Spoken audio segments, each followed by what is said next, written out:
announcement that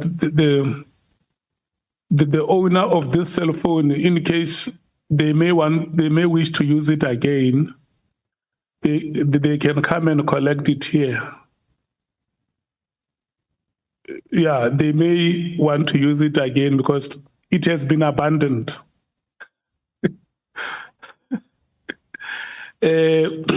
We take Honorable Nomvalo, we take Honorable Breitenbach, and then we take Honorable Klopper, and then the EFF, Honorable Matthews.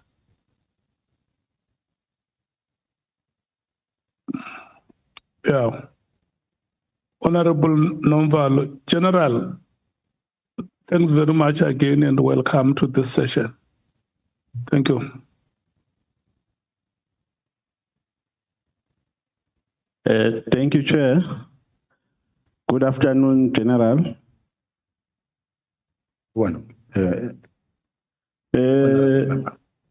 General, if there's one thing that we have done exceptionally well during your responses and during the course of your testimony is that you have been making a concession to knowing all the people that are perceived to be rogue and who are perceived to be having questionable characters. I think in that context, I must commend you that to say you have not been evasive. We have agreed that you know them. But as a police officer, are you not aware that you are easily accessible by people who have questionable characters? Is that not a concern to you?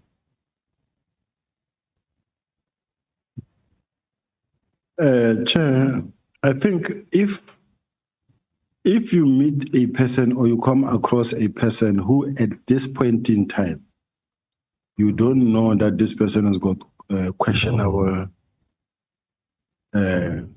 characters or issues that were not really evident from the onset. Like any other normal South Africans, you don't know this person, but later you come to know that this person, this name comes. This thing, again, this name comes. That's when you begin to raise your eyebrows and begin to step back. I think it happens naturally that you will meet a person that you think is innocent, is clean, but later you find out about the rest. No, but even that response is worrisome, General, because you are a police officer. You don't just mingle with anyone. You have an integrity and a credibility to protect. Before you mingle with people, you first investigate their characters. Are you an irresponsible police officer that just mingles with anyone without checking the credibility of such people? I don't think it's fair, General Chair, that every person that I meet, I must investigate. You do meet people, and you won't have capacity to really conduct a background check on anybody that you meet. So it means I must be worried, General, that you can come to my village and mingle with criminals and later come and say you did not know their character. So that is the kind of a police officer, the national deputy commissioner we have in South Africa, who just mingles with people and later come and say, no, I did not know their character. I think, Chair, I've met 98%, that is good.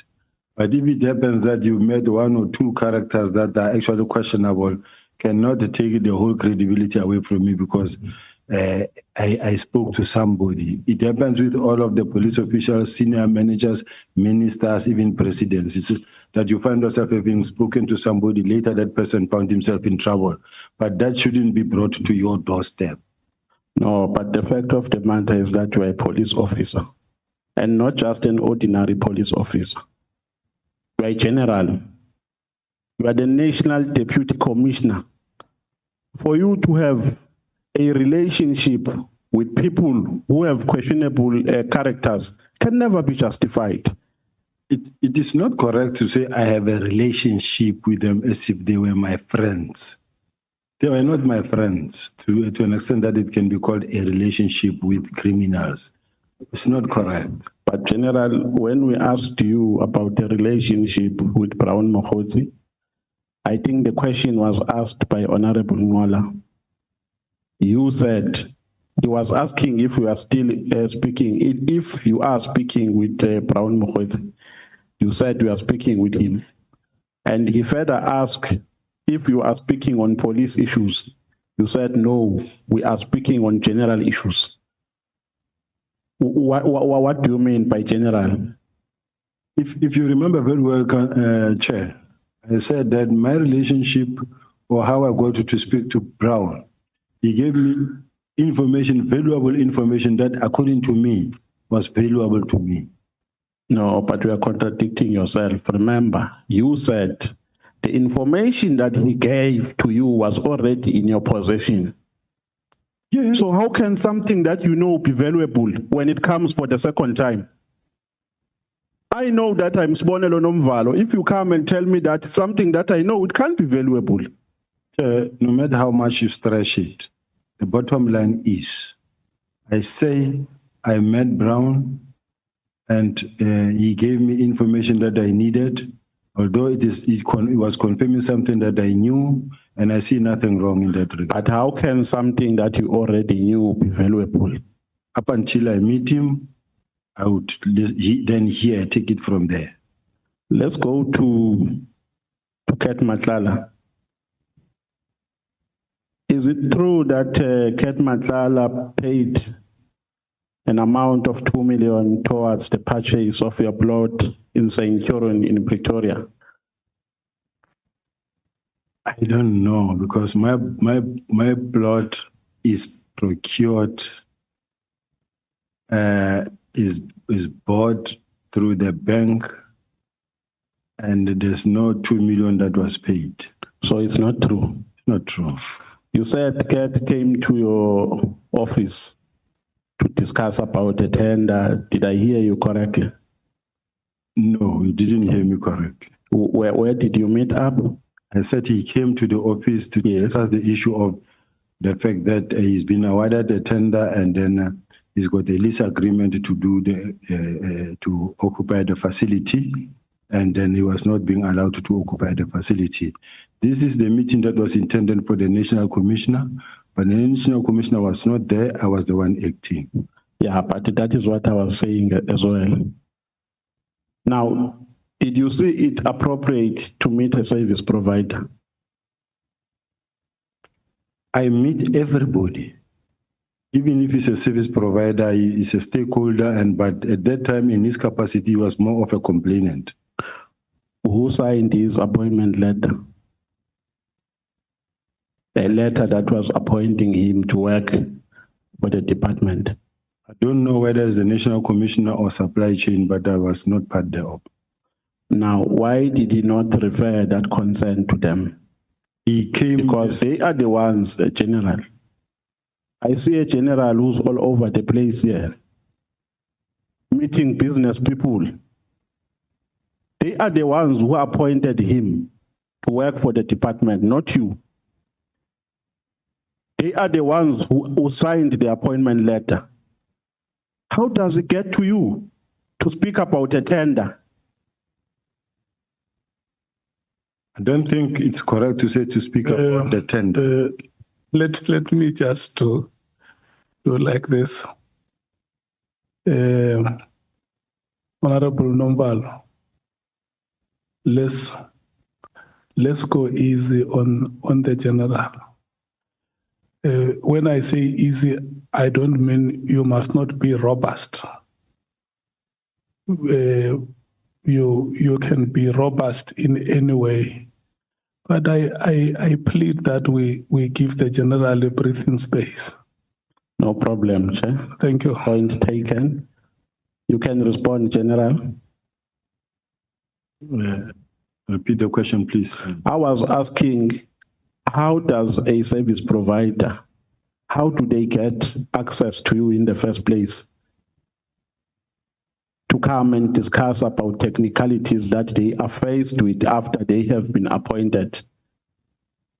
I think Does it feel in your competence to attend to such issues? it doesn't fit within my competency as the head of crime detection, but when you are the national commissioner's post, you deal with everything in the police, and I was acting as the national commissioner. Do you know Bonana Ngwenya, who is the former Ngwenya? Hey, we have what? You nearly collapsed, dude. Now we can turn him into a witness. Do you know Mr. Mkhwanazi, who is the former Deputy National Commissioner? I know her, What is your relationship with her? the mother of my child. Where does she work currently? I'm not sure. Did she ever work for a company of Vusmuzu Ket Matlala? Not at all. She has never worked for it. Not at all. Okay. Let's go to the disbandment of the EKTT. You know where my concern is? Just hold it, the honorable number.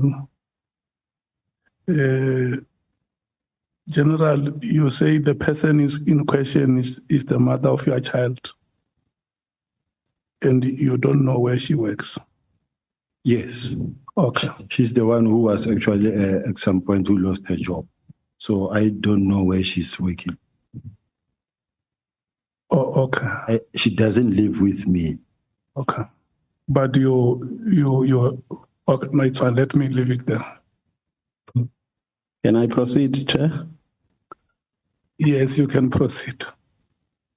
Now, you know where my major problem is, General, with regards to your involvement in the disbandment of the political killings task team, is that you were never involved in its operations.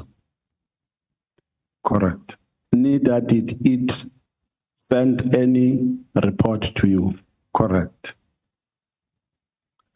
You have already said that the PKTT was doing a sterling job. During its operation before the disbandment. I said they were doing a good job, but it could be better than what they're doing. So they were doing a good job. But it could be better than what they're doing. You further said that the reason why they were disbanded is because the budget was not enough. You even cited remarks that were made by the treasurer, by the CFO, I mean, correct? No, I don't remember saying they were disbanded because the budget was not. No, I'm saying part of the reasons why they were disbanded. Yes. It's because there was no money that could sustain them. Yes. But that is not in accordance with the letter of the minister. Well, I cannot question that part. That is not what the minister said. I didn't dictate nor contribute to what the minister wrote. No, but General Sibiya, the minister wrote a letter disbanding the task team. You came before this committee and justified his actions. You even quoted what was said by the CFO. You were not just talking for the sake of talking. When you said there was no money to sustain the task team, you were actually supporting the reasons for its disbandment. Even now, I'm still supporting that, Chair. Yes, but I'm saying that is not in accordance with what the minister said. The minister never said there was no money in his letter. I understand that. The minister, the only reason the minister why he disbanded the team on Annexure CB2, paragraph 53, the minister says, open quote, "My observation in this regard, as indicated above, is that further existence of this team is no longer required, nor is it adding any value to policing in South Africa." Yes. Now, should we agree that your perspective is not similar to that of the minister? I wouldn't say it's not similar. They go hand in hand. No, remember, General Sibiya, I asked you if the task team was doing a sterling job. You said yes. The view of the minister, when something is of no value, it means that thing is useless. The view of the minister at this stage is that the task team is useless. You further said, no, I'll give you a chance to respond. You further said the CFO indicated financial concerns. So there was no money to sustain the team. So your reasons are not the same. Remember, I have given more reasons. The minister may not have written all the reasons, or may actually summarize all the reasons in one sentence. But in my case, let me read you this letter from the National Commissioner statement. No, before we go to let's finish the minister and your version first. I'll allow you to read the commissioner statement. The point here that I'm making, General, is that because there is nowhere where we can find the views of the minister in this regard, except in the letter. And we can't quote things we do not know, because the minister will come here and say, but I never said that. What I said is here in the letter. Your reasons are not similar to that of the minister. Why is it so difficult to accept that? Remember, we don't have different reasons to disband. The minister gave a directive which has been complied upon by all. What I motivated myself comes from me, not from exactly my point. Yes, and yes. The two are not in competition. No, they are not, absolutely. Yes. But they are not different. Your motivation and his reason. Yes. Exactly. Why is it difficult to accept that? Now, your participation in the disbandment starts after the 31st of December, when the National Commissioner was on leave. You keep on citing the name, the National Commissioner, not the name, to say he is the one who gave instructions to do the implementation plan and so on and so forth. But the minister the commissioner that we're talking about here, who refuses that, he accepted this decision, General Masemula. There is absolutely nothing that points to a direction of his acceptance of this decision. To the contrary, the National Commissioner saying in his statement, and a sworn statement at the Madlanga Commission, he says, since the letter required a report to be prepared by the 20th of January 2025, and given that I would be on leave until the 14th of January 2025, I instructed Brigadier Letogo of my office to forward the letter from the minister to all Deputy National Commissioners, including Lieutenant General Sibiya, Deputy National Commissioner Crime Detection, to instruct them to prepare the necessary report. My intention was to discuss the matter with the minister to understand his reasons and attempt to dissuade him.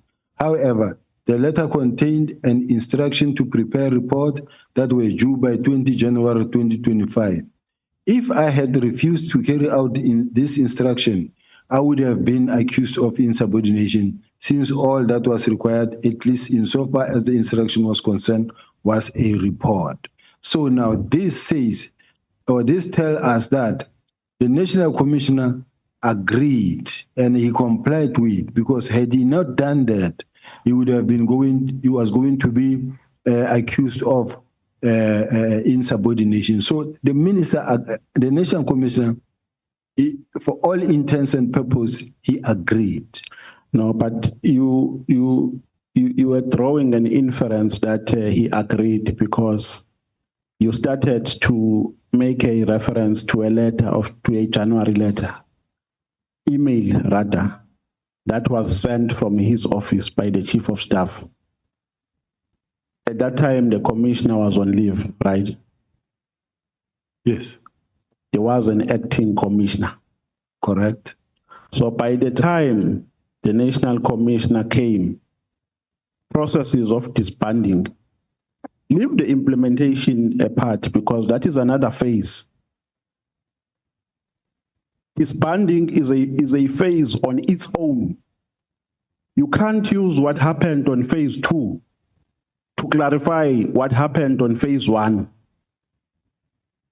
Are you aware of a process that unfolded during the disbandment of the PKK before we go to January? Yes, I'm aware. How was it disbanded? The process that was followed that I know of is the letter that was received from the minister on the 31st of December that was sent to the office of the National Commissioner, and the National Commissioner further forwarding that same letter to my office with a directive that I must communicate same to the team. And the team also started reacting or acting on that, leading to a presentation that was presented before Parliament. And before Parliament, this is where they explained that the test team has achieved the purpose for which it was intended for. All the districts in KZN have stabilized except the Etiquette district. And as a result, we are now going to be phasing out. And in phasing out, we'll start 3 phases. The first phase being to deliver the dockets by the 17th of March. And that happened. And as a result, by the 28th of June, of March, a handing over was done between the 2 divisional commissioners.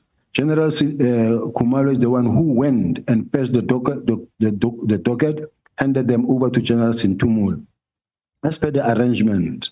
And then from there, from General Sintumule handed them to General Motsepe. They conducted an inspection, and General Motsepe, they attempted to return the cases to General, the Provincial Commissioner, General Mkhwanazi, who rejected the docket. The docket found themselves back at head office. But that's the process of disbandment. Chair, I don't want to be accused of not allowing the witness to respond, but the witness has not done justice to my question, and I hope you were paying attention.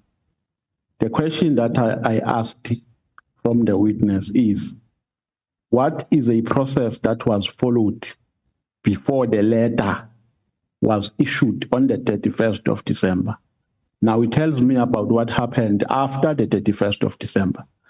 I'm talking about processes that unfolded before the minister took a decision to disband the team. Yeah, I give you free airtime for General Sibiya to respond to the question. The process before that, there was a letter that was received from the members of the community who complained to Professor Mary Dihas of the University of KZN. Professor Mary Dihas forwarded the complaints of members of the public to Parliament and to the minister. And the minister also discussed the process in a management meeting where they consulted with the management in general. It is in this meeting where General Masemola actually intimated that the task team, this was just a task team. It was not meant to be a permanent unit, to an extent that it was meant to evolve into a unit. As a result, it is not in the structure of the police, and yes, it can be done. So the National Commissioner was consulted, and all other senior managers, and he never actually showed he never showed to be against the disbandment, and as a result, the process started. Okay, so General, we are saying here on record under oath that before the decision was taken, because the National Commissioner said the decision was taken while he was on leave in December, and he came back in January. So you are saying here under oath, the minister, the national commissioner was consulted prior to the disbandment of the team. Is that what you are saying? I'm saying that, Chair, is what I'm repeating here on record under oath, that there was a meeting that was held on the 27th of November, where consultations were made with all stakeholders or all relevant in the presence of the National Commissioner, and the National Commissioner did say that this is just a task team, it was not a permanent structure, and it was meant to evolve into a unit, and it can be done. And starting from then, that's how everything unfolded. Was Kumalo, who was a project manager? Before you got the honorable member, because the general mentions the name of Miss De Haas as part of the response. What do you say about Miss De Haas? Professor Mary De Haas wrote a letter to Parliament. I want to get to the correspondence, Chair, and it's very much important that we don't leave it out because it is what happened.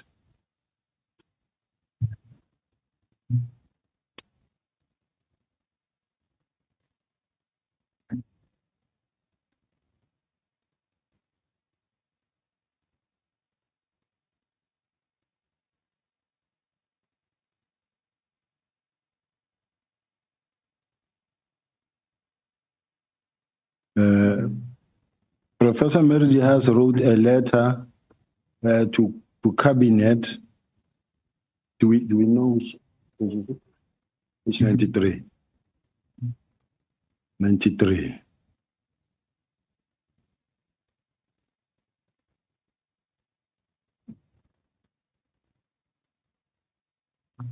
Now, Chair, I've got a trailing email between the offices of Ms. Mtembu of SAPS, sent to Major General Sebola, and then leading to, now when you go to page 96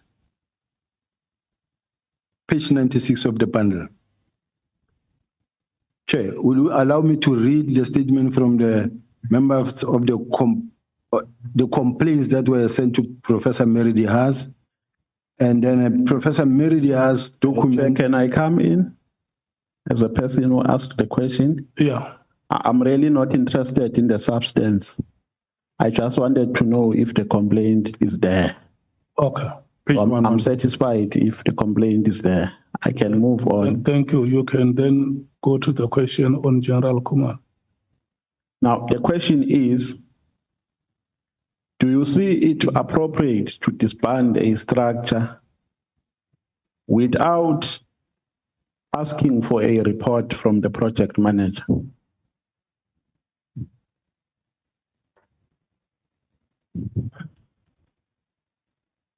General? No, I'm not stuck. I'm just saying, the question is, do you see it appropriate without requesting for a report from the... No, I can repeat for you, General. No, I hear what you say. The answer is very simple. The instruction as it came from the National Commissioner, it said, prepare a close-up report, communicate the same to the team, and prepare a close-up report. No, General, that's why I wanted to repeat for you, because we are not answering my question. Prepare for a close-out report is in a letter that disbands the task team. I am talking about a process that was supposed to unfold before the disbandment was effected. Do you see it appropriate to disband a structure without getting a report before you disband from a person who was tasked to be a project manager? Chair, please protect me here, because I'm going to answer the same question the instruction from the National Commissioner says DNC, as directed, you are requested to communicate the same to the team and to prepare a close-up report by the 14th of January, and for the minister to get this on the 20th. Now, the close-up report is exactly what the honorable member is talking about, because the close-up report, the only people who can prepare a close-up report is General Khumalo. Even when you go to the meeting on the 6th of March, where General Khumalo presented before the minister, and when you look at the very last sentence, paragraph in the action plan that is actually produced by him, it says prepare the close-up report by the 31st of March. General Khumalo, who is the project manager? Chair, Yeah. can I clarify my question? Maybe you will assist me with interpreting it You to the don't have to witness. clarify, General Sibiya. Yes. If a member asks you one question 3 or 4 times, you have the same answer. You just give the same answer. Yeah. Okay. No, Chair, I think you are making a mistake now because you are prescribing how he should answer. No. And I'm responding to the point that you are saying he needs protection. I am the one who needs protection here, Chair, because my question has not been responded to. That is why I'm saying, Chair, it means we are not following my questioning. The question before the general is, was the project manager consulted before the decision was taken to disband the structure? Now he says, in a letter, and the letter that he talks about is a letter that disbands the structure. He says in that letter, and I agree, I've read the letter, and what he's talking about is the last paragraph of that letter, after the decision to disband has been communicated on the above paragraph. Now he says in that letter, the minister says, prepare a closeout report. The questioning I'm asking, Chair, is a question that relates to a consultative process prior to making a decision, prior to arriving to a conclusion that indeed there is a need to disband the structure. I agree with you. After you asked him a question, he appealed to me to protect him. But I also appeal to you to protect me, Chair. Okay, let me protect both of you. Both of you are protected. I'm leveling the playing fields. Can you please restate the question and we hear what his response is? Should I rephrase? Restate it.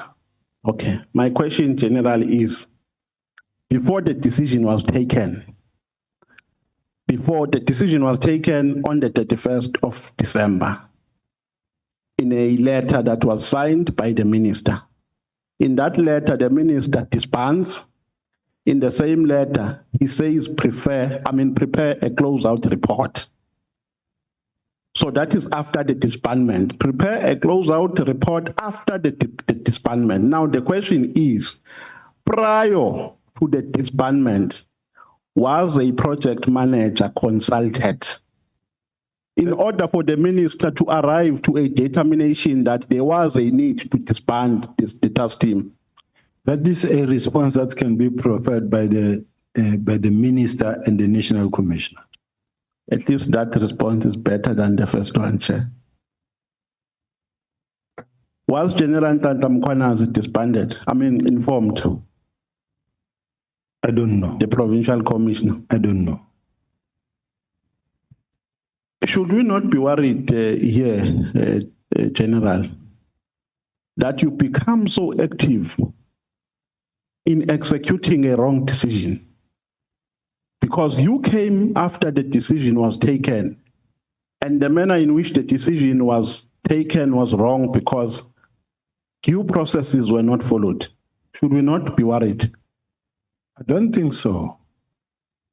The same way the National Commissioner mentioned in his statement here that had he not carried out the instruction, was going to be disciplined for insubordination. Now, in this case, if it is the Office of the National Commissioner that invites me into the process, there's no way I could not participate after being ordered by the Office of the National Commissioner to participate. I didn't jump in on my own. I was invited in and directed by the Office of the National Commissioner. May you please be specific that at that time when that instruction was given, the National Commissioner was on leave. So in office, there was an acting National Commissioner. Chair, I don't know if I'm allowed to respond like this. That doesn't change anything. If the National Commissioner is on leave, as the National Commissioner of the South African Police Service, he remains responsible and accountable.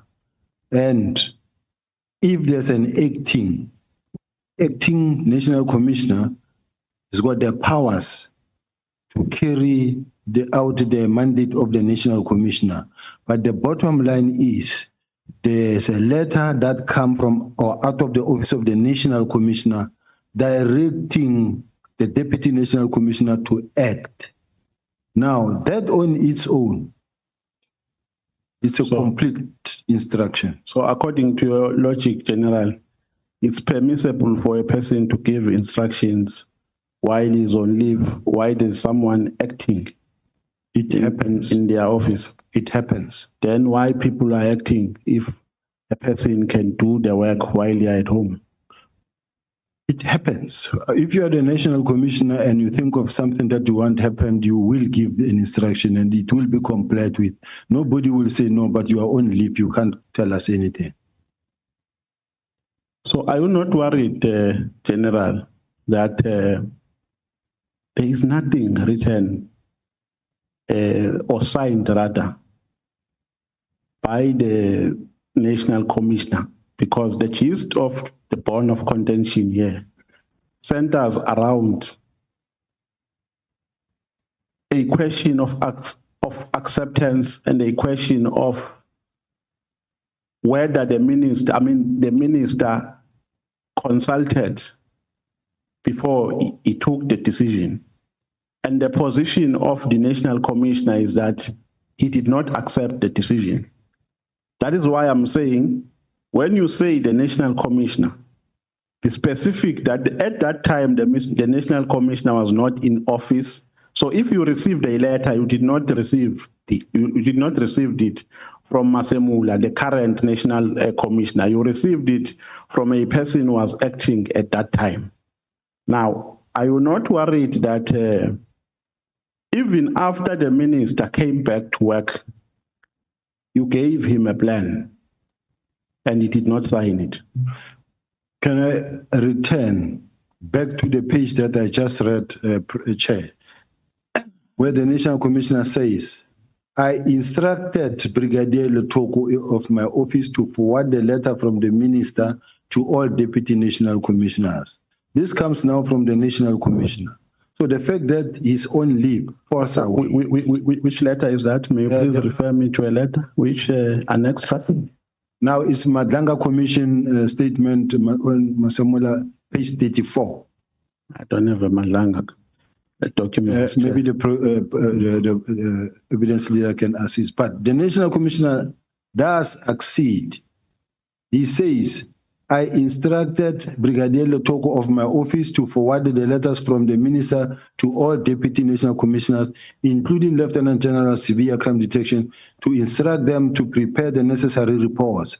My intention was to discuss the matter with the minister to understand his reasons and attempt to dissuade him. However, the letter contained an instruction to prepare a report that were due by 20th January.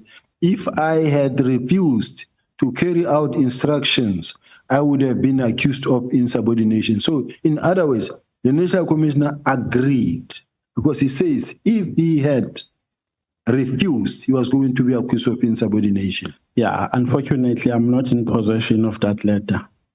I have an interest of putting my version or my perspective of how I understand it.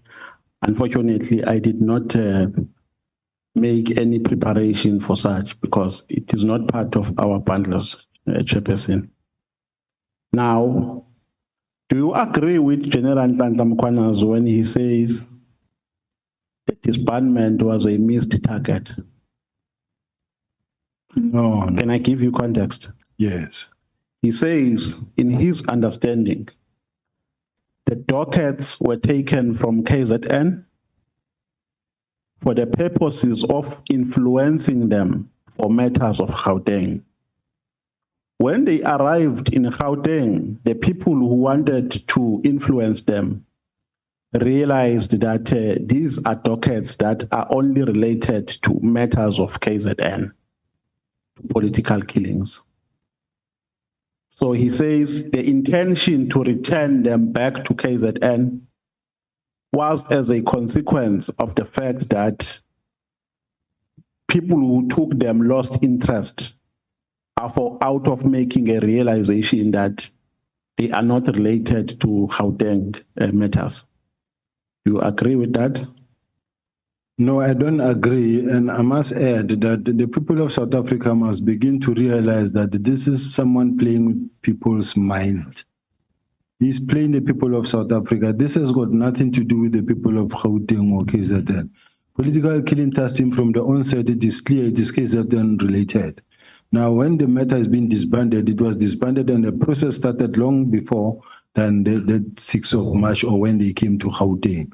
Now, as much as he is trying very hard to bring this political killing testing and throw it into the spanner and saying that we have been disbanded because of this is far-fetched. It's not true, and there's nothing like it is a missed target. He's just trying to bring this thing to look for a motive that he can connect to the criminal underworld. But when you look at all of these case dockets, none of them involve Big Five, Katiso Molefe, Ket Matala, Brown Mohosi, or whoever at all. So all I'm saying, Chair, with respect, is that it is not a missed target, and it shouldn't be accepted that everything that General Mkhwanazi says is true. And these are the statements that are to be put before us as if we must accept that it is true. It is not true. You the one who gave an order for dockets to be removed from KZN to Pretoria? I gave an instruction that the dockets, the two divisional commissioners must exchange the dockets, and then the divisional commissioner of crime intelligence must hand over the dockets to the one of crime of detectives, and the one of detectives must take them to their stations, murder and robbery unit where they belong, same time, without taking them to head office. But where did you get the mandate to do that? From the National Commissioner's instruction that says, communicate, carry on. Is there any part in his instruction that says take dockets from KZN to where the dockets were taken? Yes. May we read it? Let's go to the meeting of the 6th January, starting from the one in Parliament. Which annexure? Let's start, in fact, in Parliament on the 20th, on the 5th of March, where General Kumalo said these dockets, the ministers have given a directive that the political testing be disbanded. And then there's been several meetings since then or subsequently. And then as a result, the dockets will be taken from PKTT to murder and robbery unit. This is General Kumalo saying that. And then the following day in a meeting with the minister, they produce an action plan. General, the question is, where did you get that mandate? Is General not your junior, General Kumalo? He is. So you got a mandate from your junior? No. It doesn't mean, I don't know, Chair. What I'm saying is simple and straightforward. It's simple and straightforward, and it doesn't confuse. It's straight. There is an instruction, a directive to disband. The National Commissioner says, act on it. They go to Parliament, they say, no, we agree, and we are doing it. And the next thing, they come up with an action plan themselves that disband, and they disband. They say, we will bring the docket on the 17th of March. even though they are handing over on the 28th of March, which happened not under my directive, under the directive of the National Commissioner. Remember, the National Commissioner said, I approved this plan, number one. Number two, the National Commissioner said in one of his statements that I told Sibiya to stop, I will do it myself, and then directed General Khumalo to do it. And he said from then onward, he told them to leave me alone and ignore my communication. And then from there, since then, his communication took precedence. So henceforth, whatever that was happening is the precedence that come as a result of the National Commissioner's instruction. In other words, everything that was happening, flowing therefrom, it was the National Commissioner's instruction. That is why they could come up with their plan that says, on this day, this is what will be happening, and this is what happened. Yeah, but you were pointing me to a letter with an instruction to take dockets. We were still perusing. Firstly, let's still start again on the document that I read that says, Minister Mkhwanazi Which document, General? This one is a minutes of the meeting on the 27th of 4th, meeting with the minister and the executive Annexure?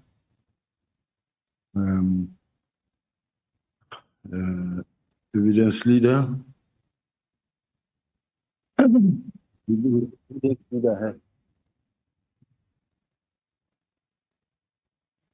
I'm told. Can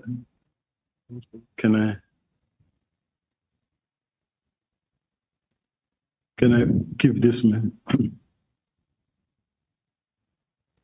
Whilst he's coming, the minister expressed his concern regarding the political killing task team. He suggested that instead of establishing separate units to focus on different types of matters, the organization should consider establishing a single integrated unit under the umbrella of murder and robbery unit.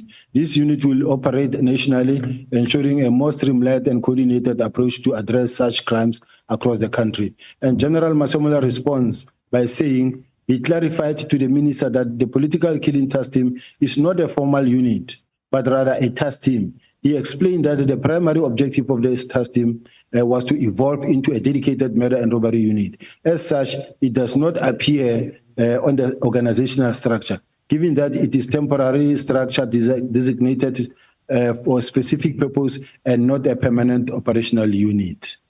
Now, we then followed by a work study officer that was approved by the National Commissioner, establishing the specialized unit such as the murder and robbery unit. Now, establishing the murder and robbery unit. So now, the murder and robbery units were established to also take care of cases like political killing task team, which was signed now on the 5th of June. And the National Commissioner's comment says, the National Commissioner says it must be expedited by the Deputy National Commissioner Crime Detection. So all I'm saying is that there's no resistance whatsoever in implementing the specialized unit that must investigate the political killing task team. Yeah, no, General, I've just read the letter, and there's nothing that says General Sibiya take dockets or give an instruction for dockets to be removed from point A to point B. That is what I was looking for. All right. I want a document, the action plan of the meeting of the 6th of March with the minister, because it says themselves there that the dockets will be meeting between who and who? The minister, National Commissioner, General Musigidi, myself, and the Chief of Staff. Page.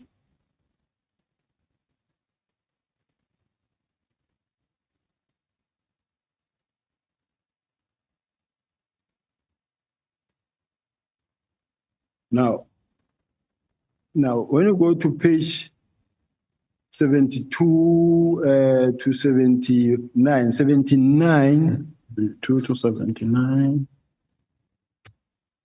72. Page 79.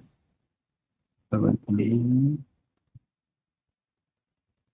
The National Commissioner here says, based on this plan, they then handed dockets to Situmule. Looking at this action plan that, according to the National Commissioner, she and General Musigidi agreed and supported the plan, and I was opposed to the plan together with the minister and the chief of staff.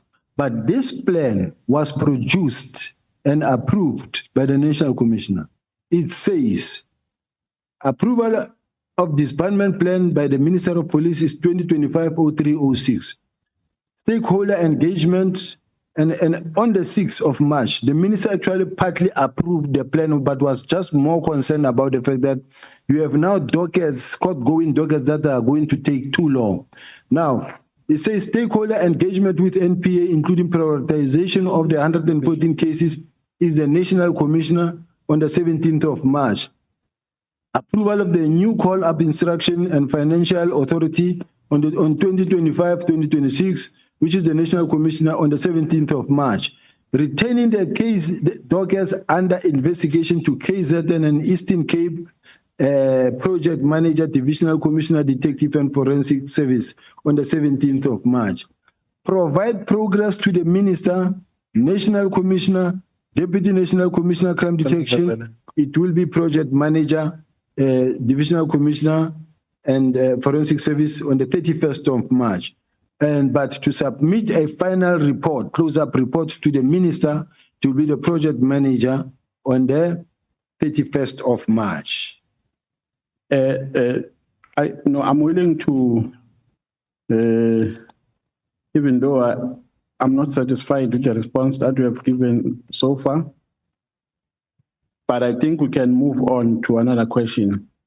But before we move on, even if we don't read the entire letter, just go to a paragraph that says, if there is, that gives you an instruction to take dockets from KZN to Pretoria. I just need that only. Yeah. I don't need a context for you to conceptualize and give interpretations of what you understood out of what was written by the commissioner. If there is, unless you are saying we won't find that paragraph, that I can accept. Is there any paragraph that says General Sibiya give an order or give an instruction for dockets to be taken from KZN to Pretoria? There's no such letter. There's no such letter. Even from my side, there's no such letter. No, I think I'm satisfied. We can move. No, I'm satisfied. We can move to other questions.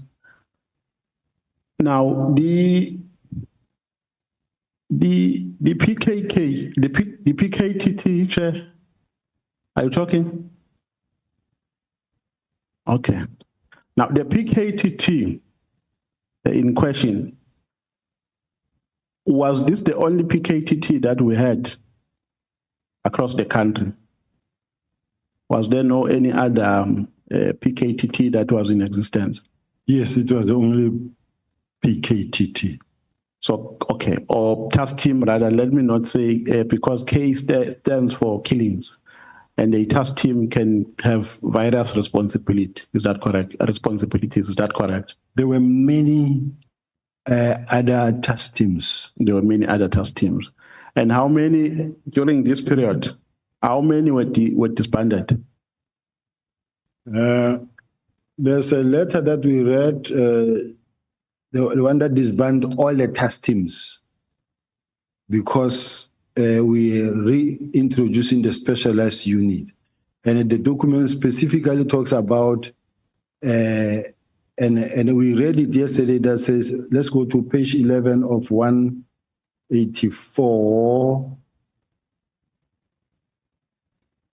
Page 11 of your statement or of the bundles?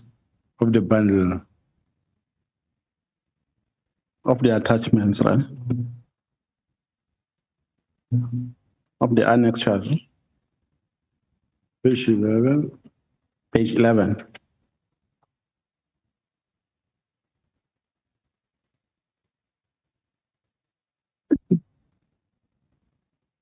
Can I proceed? Page 11. Yeah, page 11. Yes, I'm on page 11.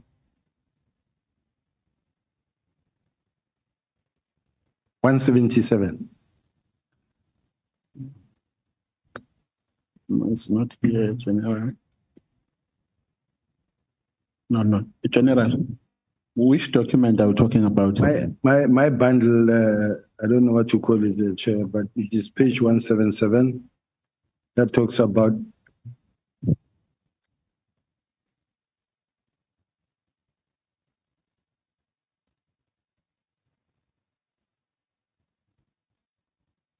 Okay. Yeah, you can proceed, general. you see from paragraph 6.4.5.1. Yes. Chair, all these are task teams and they are like 1, 2, 3, 4, 5, 6, 7, 8, 9, 10, 11, 12, 13, 14. This is 14 so far that I see. But the sentence that I want to say, task teams that are not monitored run rampant for years without determining or accounting for the gap left where the members were taken from, mostly station level. Task team found operating in provinces are as follows. Then you find your foreign vehicle task team, multiple tour task team. So now the important sentence is this. These task teams should be placed within the murder and robbery unit to capacitate direct focus on a permanent structure with the necessary command and control budget and capability instead of functioning in silos. And it mentions also including political matters team. Now, when you go to the end of this same document, it's a work study that was approved and approved by the National Commissioner. Now, go to page 202. When you go to page 202, the National Commissioner says, implementation of these units must be expedited by DNC crime detection, DIFCOM detectives, and provincial commissioners.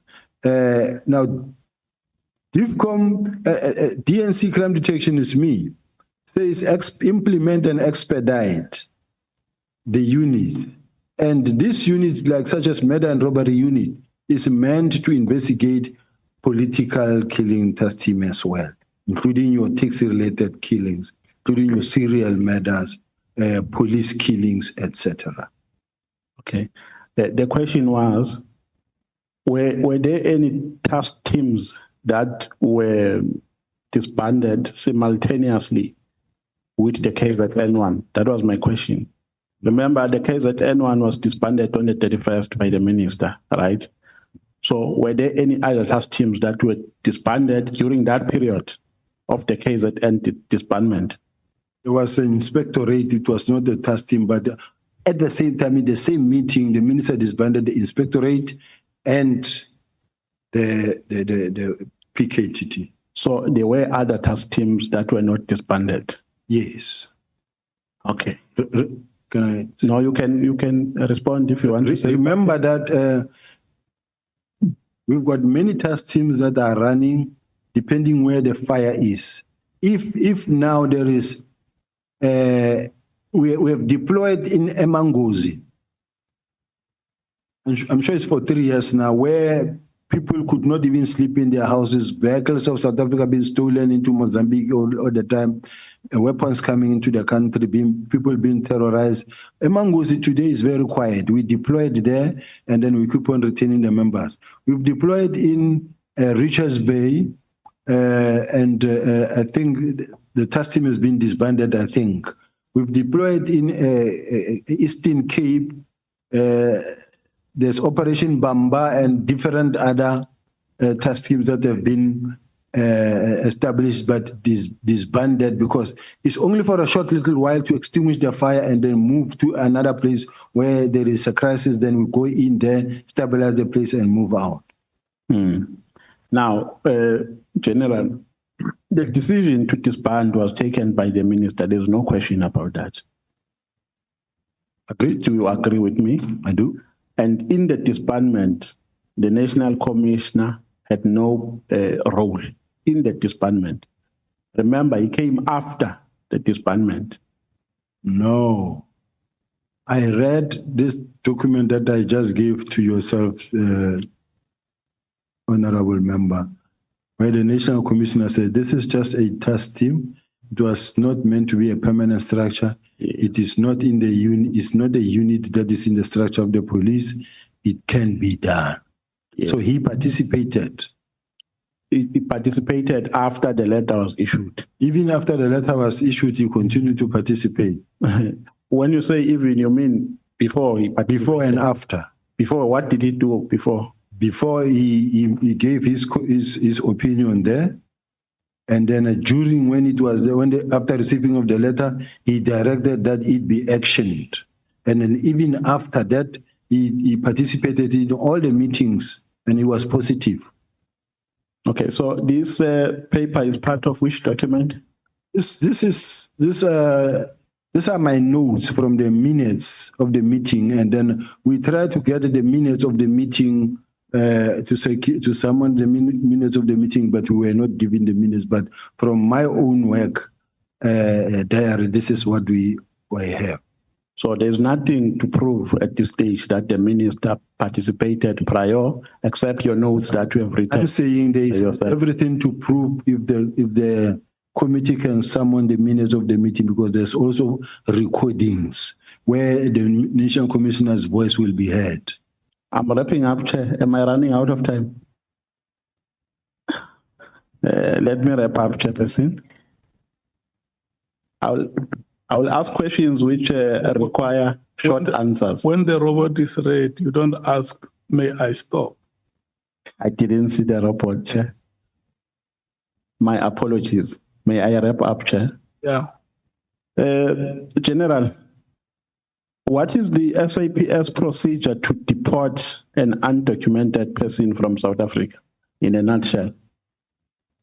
Well, the people are taken to Lindela, and the Home Office processes follows, where they begin to interact and with the other country. There's a process where the forms are being completed from the police stations that deports the person.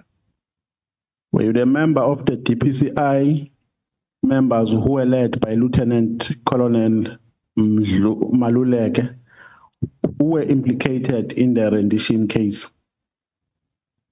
I was not a member of, I was the deputy provincial head. I was the head of the Hawks in Gauteng, and I was not part of that operation of head office. So I was not part of it altogether. You were not part at all. You don't even know how it happened, how they were deported. I never gave anyone instruction. I never participated. It is just one of those incidents that look like this one. So you don't even know if those undocumented people are in jail or they are out. You have absolutely no. Absolutely no. And they were all, and for your information, Chair, they were all arrested by crime intelligence. And crime intelligence even gave them the letter of commendation for the job well done at intelligence head office. I was in Gauteng. I had nothing to do whatsoever. I never even phoned one person. I never signed any document. I was never at the scene, not even once. My name was just used. I appreciate your extra time, Chair. No further questions. Thank you very much. No, I want you to ask the question that you asked on Friday, the 10th of October.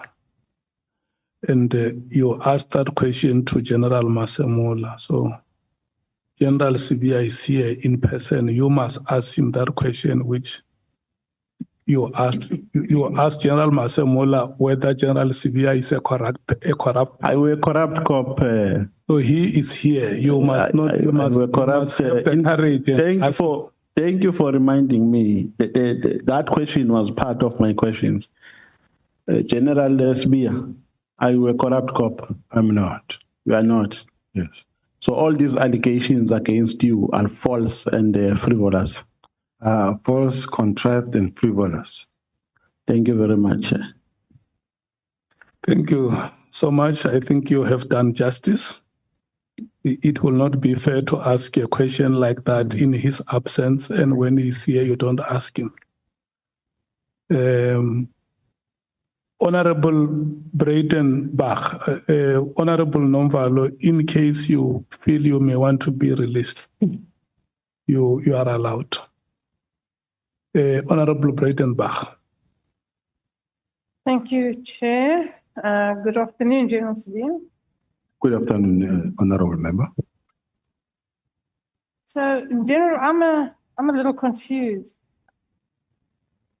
I can't. It's too long and too big and too ugly, too everything. I'm a little confused. So, there's all this fuss about this press conference of General Mkhwanazi. We have a Malanga Commission, we have this ad hoc committee, and everybody wants to get to the truth. If what he says is true, it's a big problem, but it's not information that hasn't been around for years. Unless you've been living under a rock in this country, you had to know most of this, maybe not in this kind of detail, but everybody knew about all of these things. So do you know why now? Do you know if his press conference, General Mkhwanazi's press conference, was whether what he says is true or not, constitutes a genuine desire to expose corruption and criminality within the police, or is this the manifestation of a battle for power in the police? Is this a battle for the top job when Masemola retires? Personally, quite honestly speaking, Honorable Chair, this has got nothing to do with the 121 dockets and the disbandment of the political killing task team. This, according to me, it's about the succession battle within the police. And why I'm saying this is about the succession battle within the police, I know that in this case, in my case, this whole thing is actually meant to block me from, they know, I had an interview where I was interviewed by one of the radio stations or TV stations and saying, General Sibiya, now that the General Lebeya will be going, are you interested? Are you available? And I said, well, given that opportunity, I will go. And then from there, the media were running saying that General Sibiya has thrown his head in the gauntlet as well, is ready. And as a result of that, you will see newspaper article that says Sibiya versus Musigidi versus Mkhwanazi. And then the next thing, what happened is that General Khumalo got arrested. That angered General Mkhwanazi to an extent that he sent a message to one of his friends, colleague, that says, can I proceed there? No. He sent a message of a song of Tupac that says, I'll kill them at night when they're sleeping. Now, he was so furious. And then even General Masemola, to an extent that I began to hear that they feel that I have something to do with that arrest. I ended up calling the National Commission and saying, NASCOM, I don't know about this arrest. Nobody knew. I didn't even expect it because this thing is something that happened within CI. The National Commissioner then said to me, no, you wouldn't have known about this arrest because it's something that happened within CI. Then later, I also got questions from the media guys that says, hey, we understand you're going to be arrested. You will get members who says, don't go to work on Monday. They say you're going to be arrested. Then I go to the National Commissioner, ask him. National Commissioner says, no, don't put me in there. You are not about to be arrested. Then we start working together. We run until the 4th of July, on the eve of the 6th. I get a call from General Mkhwanazi talking to me, asking me whether I'm coming to KZN or not. Then I said, no, I'll be coming, General. But the next thing, Sunday, this is a press conference about me. So as far as I'm concerned, and in one of these meetings, I think General Mkhwanazi said it in this house, where he said, the National Commissioner was on the doorstep of being arrested. That's why we had to do something. It's a direct admission that this was just a preemptive strike. So the people of South Africa have just been taken for a ride that no, this is about the disbandment and the docket, because this docket, why not gathering dust in my office? I have demonstrated and I still have it, and this committee has got the benefit of being able to call for the docket. They were last seen since some of them 2018, 2019, 2020, 2023, 2024. So I'm just saying, for us to be sitting here today talking about the issue of the docket, it's a non-issue. Those dockets were dead long time ago. They are still dead now. Even if they can be called now, tomorrow, you will see that they are still far. So how much of what General Mkhwanazi told us in his press conference is fact, and how much of it is semi-fact, and how much of it is conjecture? General Mkhwanazi is playing the country, and he's playing a mind game to the country, and he's actually playing those that are prepared to listen to him, because he knows how to play with words and what to say and the things he needs to say and how to say it in such a way that the country get moved. He will say, we are doing this thing for the country and to protect the people of South Africa. Me, I can defend myself, but the people of South Africa, who's defending them? Now he wants to play that he's defending the people of South Africa. Now he will then come and say, dockets were taken by General Sibiya, they are in his office, in his archives. I don't have dockets in my office, in my archive. I don't have that. And then he makes serious allegations in such a way that if someone was to say, General Mkhwanazi, you are the provincial commissioner. The police in KZN received information to go and conduct a search and seizure at Kalagabusha Hospital, Correctional Services. And they went there and they searched. And as they searched, they found drugs. Then someone called General Mkhwanazi, or a call come into the suspect that is being arrested phone, say, give them the phone. And then the suspect give the phone to General Mkhwanazi. General Mkhwanazi says, you stop right there, you stop what you're doing, that docket must be taken there. That's interference. And that's defeating. If it was done by someone else, that person would have been suspended. Just let's compare the fact that he says, when they went to arrest Katiso Molefe, a team was sent from head office to there. He did the same. But there's no crime there, because as far as I'm concerned, what he does, there's no wrong. If he sent his team to go and kidnap a ballistic expert, seize the laptop, take the laptops, the files, and add ballistic expert, that is obstruction of justice, interfering. And then he comes here and he says, no. The members were doing their work and they didn't intimidate, and they were even bought lunch. Why are they interfering with the investigative system? Because there's a chain of possession. The integrity needs to be preserved at all material times of the evidence that has been collected. Now, I'm sitting with a situation where if there was anybody, if today I can stand up and go and call that press conference. I also used, at some point in my life, I also wore camouflage uniform. Maybe I should also wear one, go make a conference as well and talk things. But I will be fired from the podium same time. That day on stage doing that, I'll be gone. But some people, because they've got a very powerful social media that they have invested in, every TikTok that you open, no police official is allowed to do what General Mkhwanazi is doing. No provincial commissioner you will see on TikTok. He's the only one that campaign on and funded on TikTok. And this wins all the South Africans. You touch Mkhwanazi, you touch us. But he's a policeman. So I'm just saying there are a lot of things that are wrong that we are supporting as a country. And we are creating a monster that no one is able to control. That is why he's able to come here in this house and threaten members of this house and say, you don't touch the members of intelligence, and because you will forcing them to respond. And once they respond, they will talk. And once they talk, many of you I don't know what said many of you will do what, but that is wrong.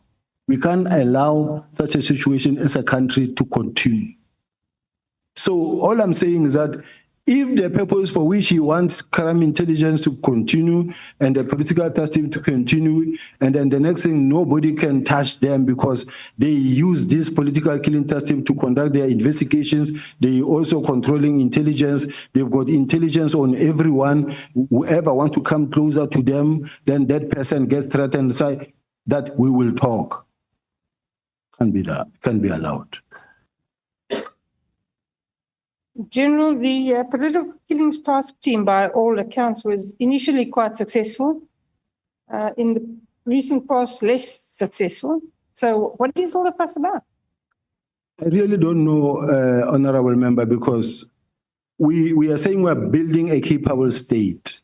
Building a capable state, we're saying let the whole country be equipped, be well-resourced with technology, in such a way that they are capable and able, to an extent that they are all able to carry their own respective environments. Now, we cannot really be fighting so hard to keep and maintain a very expensive political killing task team that is meant to actually take care of a very small number or pool of excellence within KZN only. The whole country is not really taken care of, and the whole country is suffering.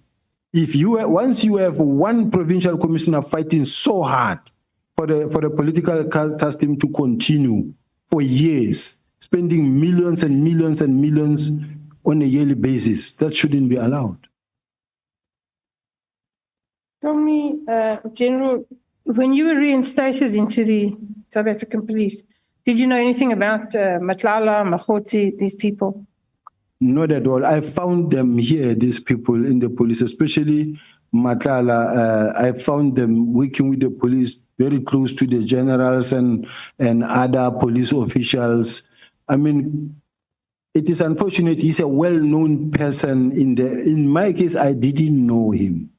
I didn't know him only at the time when his name began to pop up. And by the time his name began to pop up, the moment you start to step back, you can see that already this man is known by all. But part of your portfolio was to also being in charge of crime intelligence, right? That's correct, Honourable Member. Surely they would have been able to fully inform you about these gentlemen. Did you not make inquiry? And if not, why not? This is one aspect that I think crime intelligence need to know. Their job is not only to gather, collate, analyze, and support. They need to support the management, the leadership of the police. If, for an example, it so happens that you come across an individual who contacts you regularly, and this individual is on site. They know that they are monitoring this person. They must be able to go to the national commissioner or to the minister or to whoever and say, hey, chief, we can see that this person is contacting you or you are in constant communication with this person. But do know that this person we are looking at, we are working on him. Warn me so that I can run. Now, if I don't know and I keep on interacting with this person, not knowing what this person is doing when he gets home at night, then I won't know. And tomorrow you get associated with someone that you wouldn't have under normal circumstances. So are you saying, General, that nobody warned you and you didn't ask? Nobody warned me. Even the national commissioner and the subs, they did. I remember when we saw a letter that came from IDEC that says we want to know why and how was this man awarded a tender when he's under investigation by subs. But at the time the man was awarded a tender up to the highest level, everybody saw it. It never happened under the mattress. They saw it and it ran with everybody knowing. During the events at the college, he also had, among the many gazebos that were there, they also had their own gazebo there. and where they will do like their blood pressure, your sugar test, and this and that. He was one of the service providers, as normal as possible. Nobody knew about the rest. But that is a reasonable question to ask, General. Why, if he was under investigation by the police, was he allowed to parade around like that? To do business with the police, to contract with the police? How does that happen? How does the left hand not know what the right hand is doing? And what does that say about the police? Maybe it is the vetting that is lacking, or something that needs to really be corrected, or all such tenders needs to be vetted and checked properly to say who is this one and how did he get here. But at this present moment, that part of the tenders and the service providers is something that I'm far from. It's supply chain. It's another division completely. I don't even know the role players that side. So are you suggesting that that doesn't happen? That people are not properly vetted? That the police enter into tenders with millions of taxpayers' money and they don't vet, because that appears to be the position? Had it happened, I don't think anybody would have been in trouble by now. If it happened, because from the onset, it wouldn't have happened. So there are these persistent rumors, I'm sure you've heard them too, about the imminent arrest of General Masemola and General Khumalo by IDEC. Is this true? Do you know if this is true? I really don't know if it is true, Chair. I don't have that information. But they don't go away. I heard about this information, but because it was at some point also in the newspapers, but I don't know the fact, because I don't know whether it was an authentic document that was leaked to the media, but it seemed to have investigation from the IG report. So that part I don't know. I see it from a distance. During your evidence, you spoke about a meeting with the National Commissioner and the Minister and other high-ranking officers, where Matlala and his contract with the police was discussed. That's correct? That's correct. The Minister asked what was known about the tender, and he asked that Matlala be investigated. That's correct. I'm puzzled as to why it was dependent upon the Minister, a newcomer to this space, to ask for him to be investigated. Why didn't somebody in the police, you all have years of experience, why didn't somebody in the police actually think of that themselves and do it? This is when the stories of Mr. Matlala were gaining momentum and about the tender. That's how the minister got to ask and say, I get this information. What happened here? Can the auditors, internal audit and others, please investigate this thing as to how did this man get this tender? Were there any irregularities and that? And a response came and the minister gave an order that it be cancelled. Okay, but that only answers half the question. The other part of the question is, why did nobody in the police take the initiative to do this investigation? If the minister could read about it in the press, so could everybody in the South African police. Why didn't somebody do something? Why didn't you do something? I could only do something about it if I knew about it. But up until we saw a letter from IDEC questioning that part and say, why is this thing happening? Because we are investigating this thing. So there's not much anymore I can do when already IDEC is saying they are working on it. And as far as I'm concerned, Chair, many a times I like it when there is an investigation, even if it includes me or it involves me or where I could be closer to it.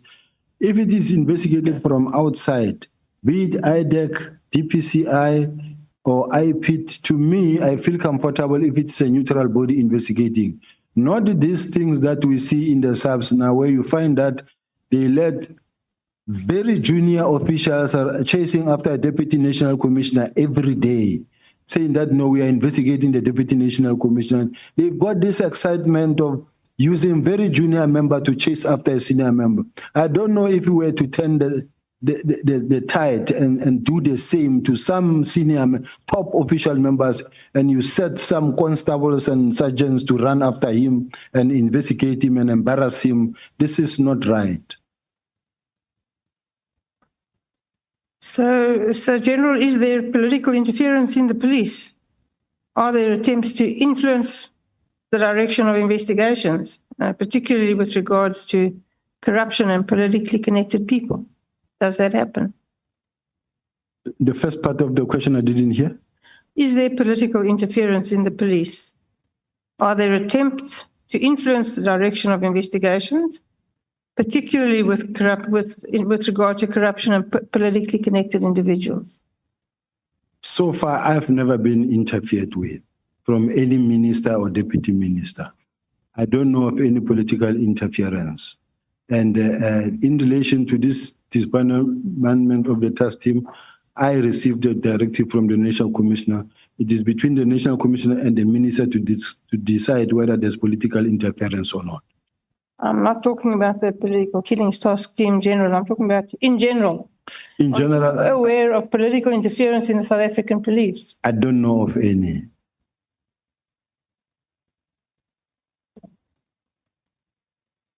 So you've never been asked to investigate or not investigate anybody? I've never been tasked to investigate anybody, any official from the side of the minister. In your view, is the top management of the South African police capable of running the police in the best interests of South Africans? Yes, they are capable. When I look at the statistics and in the meetings that I've said, where we said as a team, when we're really working and we're working hard, there's a difference, there's hard work that has been done.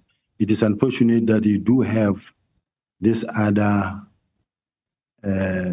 people who come in and cause division within the police. Who comes in and causes division in the police? There are people who go and whisper to the minister. Chair, what I want to say is that just after I came back, someone intelligence, they went to Minister Kele. They said, Minister, do you know that you agreed that General Sibiya must come back? And you just promoted him, but you know that he's investigating you. And the minister was very angry and said, but why is Sibiya doing this? Because, I didn't even object that he must come back, but I hear that he's investigating me. At that time, I don't even have a team. I know nothing. And the minister he was not angry, but when I saw the minister, I could see that he's looking at me in a dim view. Then I went to the National Commission and said, hey, NASCOM, what is going on? I hear 1, 2, 3, 4. He said, yeah, it did happen, but I told him that, no, it's not true. I told the minister, no, it can't be true. Then they go to the National Commissioner. They say to the National Commissioner, are you aware that Sibiya wants your job, is mobilizing for your job? Then the National Commissioner woke up at night and he went to see the mother of my child, who's my colleague then, went to visit her and say, hey, do you know that Sibiya wants my job?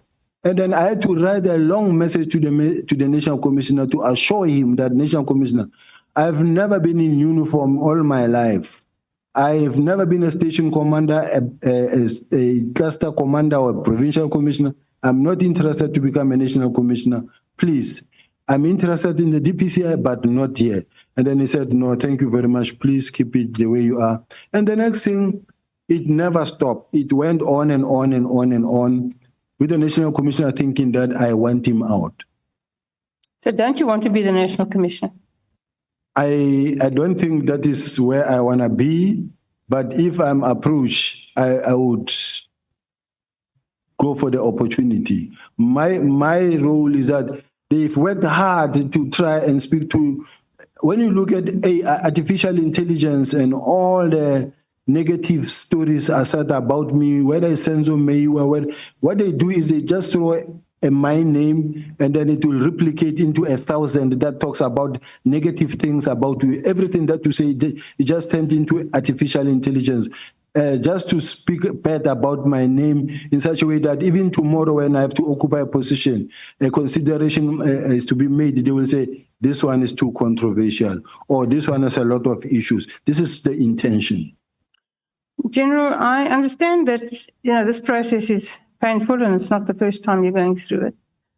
But this isn't only about you. You understand that? This is about South Africa. And my question to you was, do you think the top management of the South African police are capable of running the police service in a fashion that is in the best interests of South African citizens? And you said yes, but just the state of the country, the level of crime, South African police service is not managing to do a good job. I understand that there are thousands of policemen who go to work every day, and thank God for them, who do a great job. But we're not managing. And something will have to change. You have to do something differently. And what is that going to be? I must indicate, Chair, the National Commissioner of the South African Police Service, the current National Commissioner, is very experienced. And he knows his job. He knows what he's doing. And he knows how to deploy. And he knows how to build a team at some point. He knows how to look at the situation. Let's take, for an example, the elections. And he knows how to plan, put a proper plan together that will actually result into zero incidents throughout the country. And when you look at the statistics, they are green. So I can't sit here and say, no, they are not capable. They are capable. There are challenges, yes, but they are capable. Okay, General, my last question. When you took over crime intelligence, what did you do to clean it up? Because Lord knows it was a mess. Can you tell us today that it's better? It was a mess, but when I came in, it was run by General Khumalo. I have received a number of complaints that affect him. And I've also received a number of complaints from the generals that report to him. But unfortunately, it is a space that I was entirely not in control of, because General Khumalo's got a special relationship with the National Commissioner. That is why even when he gets arrested, the National Commissioner will make sure that he does not get suspended, number one. Number two, within 2 weeks, he clears him. Then there's nothing. It doesn't happen just you find that there is crime committed, a person has been charged, investigated by IDEC, charged, and then still running the case. But within 2 weeks, 3 weeks, you have cleared the person. You even submit an affidavit that this person be allowed to go back to work. As an accounting officer, you don't do those things. So I'm just saying, crime intelligence, it has got challenges. And hence you can see already investigations that are already running. And I don't know how many more are still there from the IDEC side, but there are challenges within crime intelligence. You'll take it from here. Look at how many generals are out that are not there. And all of them are in court against the head. All of them are in court against the head. You go to Western Cape, you go to head office, you go to other provinces. It's here and there where you find that a general is not in court, but there's a big fight. Where there's a brigadier, even internally, there's just... I heard the National Commission saying, I'm fighting with everybody. No, it's not the case. I am a Deputy National Commissioner of Crime Intelligence. When I get undermined by someone who is not in this space, it's my job to stand up and say, but no, you can't do this. It's not really fighting with anybody. Thank you. Thank you, Chair. Thank you so much, Honorable Breitenbach. Honorable Klopper. Thank you, Chairperson, and good day, General Sibiya. Just wait a moment. Honorable Skosana wants to ask a question. No, thank you, Chair. It's not a question, it's just I'll say Parliament, in Parliament, we normally say we should not display anything. There's an outcry against one of our members, who happens to be my chairperson, that he's advertising on his, and the next to, I think, on his tie, on television, it's very clear.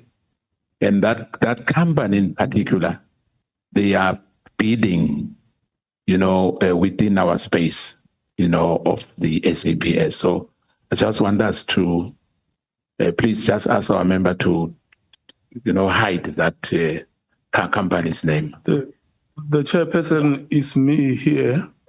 No, of SAPS, I'm sorry. Honorable Cameroon. Honorable Cameron, Yes. what is being advertised? No, they are complaining about what he's wearing. There's a name which shows on television. The lanyard. Okay, I won't mention the name, because if I mention the name, then the brand will. I'm not the lanyard that he's wearing, is it branded? Is that what you are saying? Yeah, this is the Glock one. Sometimes I wear a CZ one, other days Canik. I can do Taurus as well, Chair. There's a whole variety. I like shooting and spending time on a range with sport shooting especially. So if they've got a formal complaint, please do, because that means that some of the members I saw the other day was wearing Gucci or Prada shoes. They should also not mention or wear those, Chair. Chair, I'm sorry, that's ridiculous. This it breaks. I have been trying to avoid them, and I thought honorable members have listened when you remember when we spoke about the vehicle. I kept on using the word vehicle without trying to go to the details. And whatever brands that we may know, let us not use the platform of Parliament to advertise those brands, including Skosan, Honorable Skosan, including that one that is before you. Is it an empty can or an empty bottle?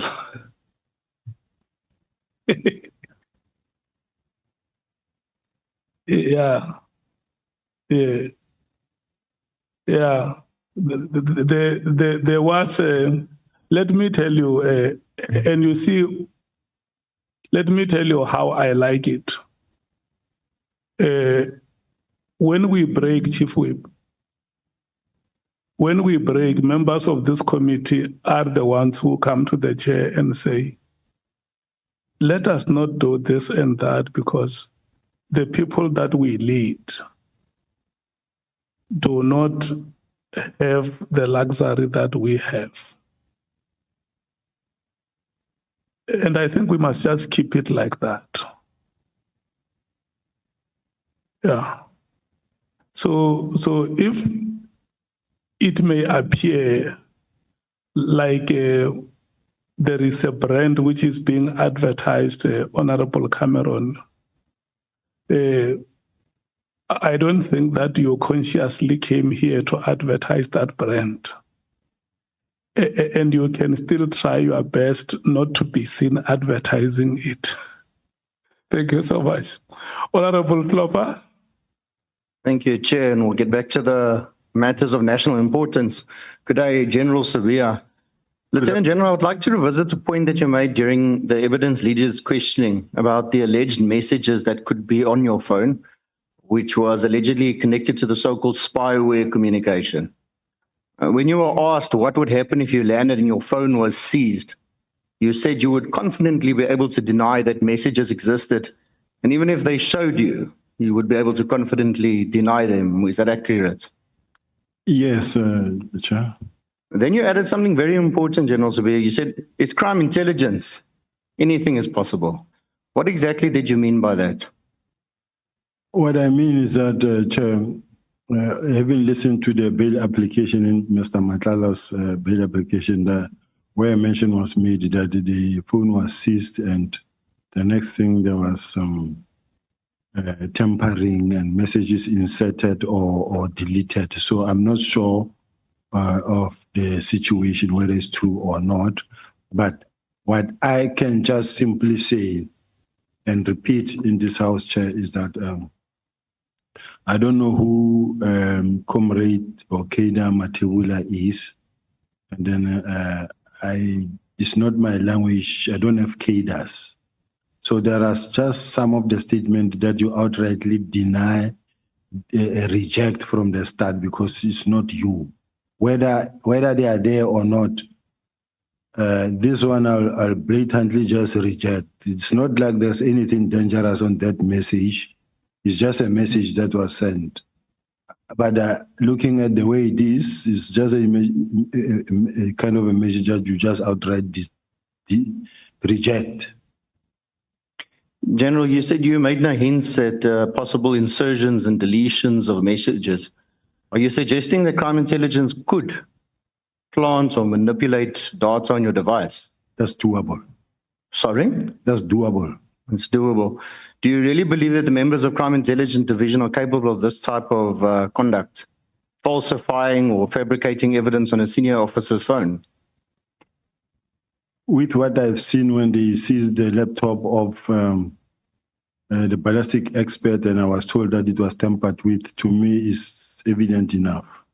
So, General, are you saying that you believe that this could be done to any civilians' devices and gadgets as well? Possible. General, if this is your belief and they are in fact capable of this, have you reported these concerns formally to the Inspector General of Intelligence or to the National Commissioner? Have you raised these concerns with him about this? What I did in my case, on more than 4, 5, 6 occasions, my phone, I could not access my phone because there was a SIM swap done on my phone. And then I would write an SMS since 2022. I would write an SMS to MTN, Vodacom, and tell them that I don't have access to my phone. Someone has done a SIM swap on my phone, and I will fight for. They will, in fact, even reverse it, and it will take 24 hours. But it happened a couple of times, and I have attached the documentation. Also, I do have it with me. Where I reported even to the National Commission and to the national head and say someone has actually took my number to date, and then you find that I will only get it somewhere on Monday. Now, when someone has done a SIM swap on your number, that number is his. Whatever they do with that number, you'll only get to know much at the later stage that there is this message that went from here or to there. But it was a genuine thing that can be investigated. I reported even to the DPCI, I reported to MTN head office, they know. They even suggested that, or recommended that, why don't you contract this? That's somebody I had to migrate it from SLC to MTN because actually they were stealing it every now and then. And then I realized that it's not safe. So I'm just saying, each time it happened, I had to report. That's what I did. So you, General Sibiya, do I understand you correctly that you're saying that you think this was the crime intelligence that was doing this? Because I'm talking under the banner of your remark of crime intelligence, anything is possible. In my case, Chair, I must indicate that I've had a lot where I'm really surrounded by crime intelligence officials, men marking me, following me day to day, listening to my devices, and also following me all over. Sometimes we'll be sitting even here in a meeting in Cape Town. You will see a team from Bloemfontein coming to have a meeting with the National Commissioner. I'm the head of intelligence, but you find that they are sitting with the National Commissioner in a room and they're talking to him, and then I don't know. Or like the National Commissioner said, General Khumalo reports to me, but the National Commissioner said to General Khumalo, investigate him. And we expect the man to report to me, yet he's investigating me. It's not a healthy situation. It's not a healthy situation, and it can't be tolerated or allowed to go on like that. Now, the man, that, even when you call him, he knows he's working with you, he's working on you, and he's putting all the resources around you. And then he's man marking you, is investigating you, is giving reports about you to the National Commissioner. How can there be peace between you and the National Commissioner when your colleague, your subordinate who's supposed to report to you is also working on you? This is an undesirable state of affairs. This should not be allowed to happen. We need a clean administration where you find that once you are the boss of the police, everybody else under you will work with you and will respect you. And in such a way that you don't have cliques or certain people that you have a good relationship with against those that you don't have a relationship with. Thank you, General. I just think it's very worrisome that such a allegation, it's a serious allegation that such criminal tampering can be taking place, even to yourself as a high-ranking official as you are. But I will just be moving on. Lieutenant General, you made an interesting point just about how appointments are handled at senior levels. You mentioned being promoted in 2023, and you made specific reference to the process, saying that you don't apply and you get identified. What I do want to understand a little better is when you say you get identified, who exactly does the identifying? Is it the National Commission or the Minister or both? Are they acting in consultation? The National Commissioner will identify sometimes in consultation with the Minister, or you can apply to be promoted in terms of Section 45, but they do identify a person they want to employ. And many, at this level, you will never see that much where there's a position of Deputy National Commissioner advertised. You will never see a position of National Commissioner advertised. You get identified or headhunted, but you get identified. In general, you further confirm that the Minister must approve this identification. So if there's no open application process, would you agree that this could potentially create risk, even unintentionally, or favoritism? I don't know about that part because I think they also apply an objective approach in doing so. It's possible, but I don't think, remember, these are people who's got the best interest of the organization at heart because they want, if they don't apply their mind, it affects performance of the organization as well. So you will never appoint someone because you want to shoot yourself on the foot. You will employ someone because you want someone who will be able to assist you to fight crime. Lieutenant General, you yourself, nearing the end of yesterday's proceedings, criticized a system where people who can't even investigate and some who are just drivers are suddenly in top posts. Kind of contradicts your statement that you just made now. Doesn't that suggest that the same identification system that you benefited from might also be enabling appointments based on relationships rather than merit? And if so, does this not contribute to the rot we're seeing currently amongst your own ranks at the moment? I was talking about a lieutenant colonel, not a lieutenant general. A lieutenant colonel who is not an investigating officer. I'm told that this lieutenant colonel was a driver to General Mkhwanazi. So as a result, this lieutenant colonel who was a driver today is the one who's an investigating officer. And is the one who participated in going to seize the laptop of a ballistic expert. This is the same lieutenant colonel who was involved in the corruption that took place in Potter matter, where the accused number one gave money to this team. General, you spoke often about the discipline in the police service, about how young officers and college recruits are taught and how that discipline is meant to hold the institution together. Let me take you to your own account of what happened with General Mkhwanazi. You said at the time you had a telephone conversation with the Deputy Provincial Commission in KwaZulu-Natal, Mr. General Mkhwanazi, who became very angry and that he was in some way or form very combative towards you, resulting in him banning you from operating in KZN. You also reminded him that you were the senior, and you alluded that he ended the call and sent you a very long text message. You seemingly seemed to accept the ban and left the matter there. You didn't elaborate on it. Did you, in your view, that exchange between you and General Mkhwanazi, did you view it as subordination? Insubordination is an understatement. If a man is able to call you a criminal daylight in the public, or call you and say you are a baby, talking to members of the parliament and say, this is the man that I can say is like a baby. I joined the police in 1989. He joined in 1993. I became a general in 2010. He became a general in 2011. I mean, I've got 37 years in what I'm doing. I don't know how his experience, but in what I've been doing, I've been good at what I'm doing, and I've run operations throughout this country, throughout the country, including in KZN themselves.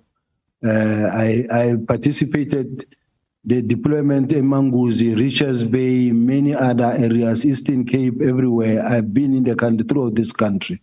So it cannot be that my experience can be downplayed by someone like that, because his experience is in the field of special task force and maybe running the facility at HR support, then the provincial commissioner. So I really don't want to go too deep in trying to get to a lower level of comparing myself and him and this and that and this and that. Since I started testifying, I've always avoided to name names and ridicule anyone and speak bad about somebody.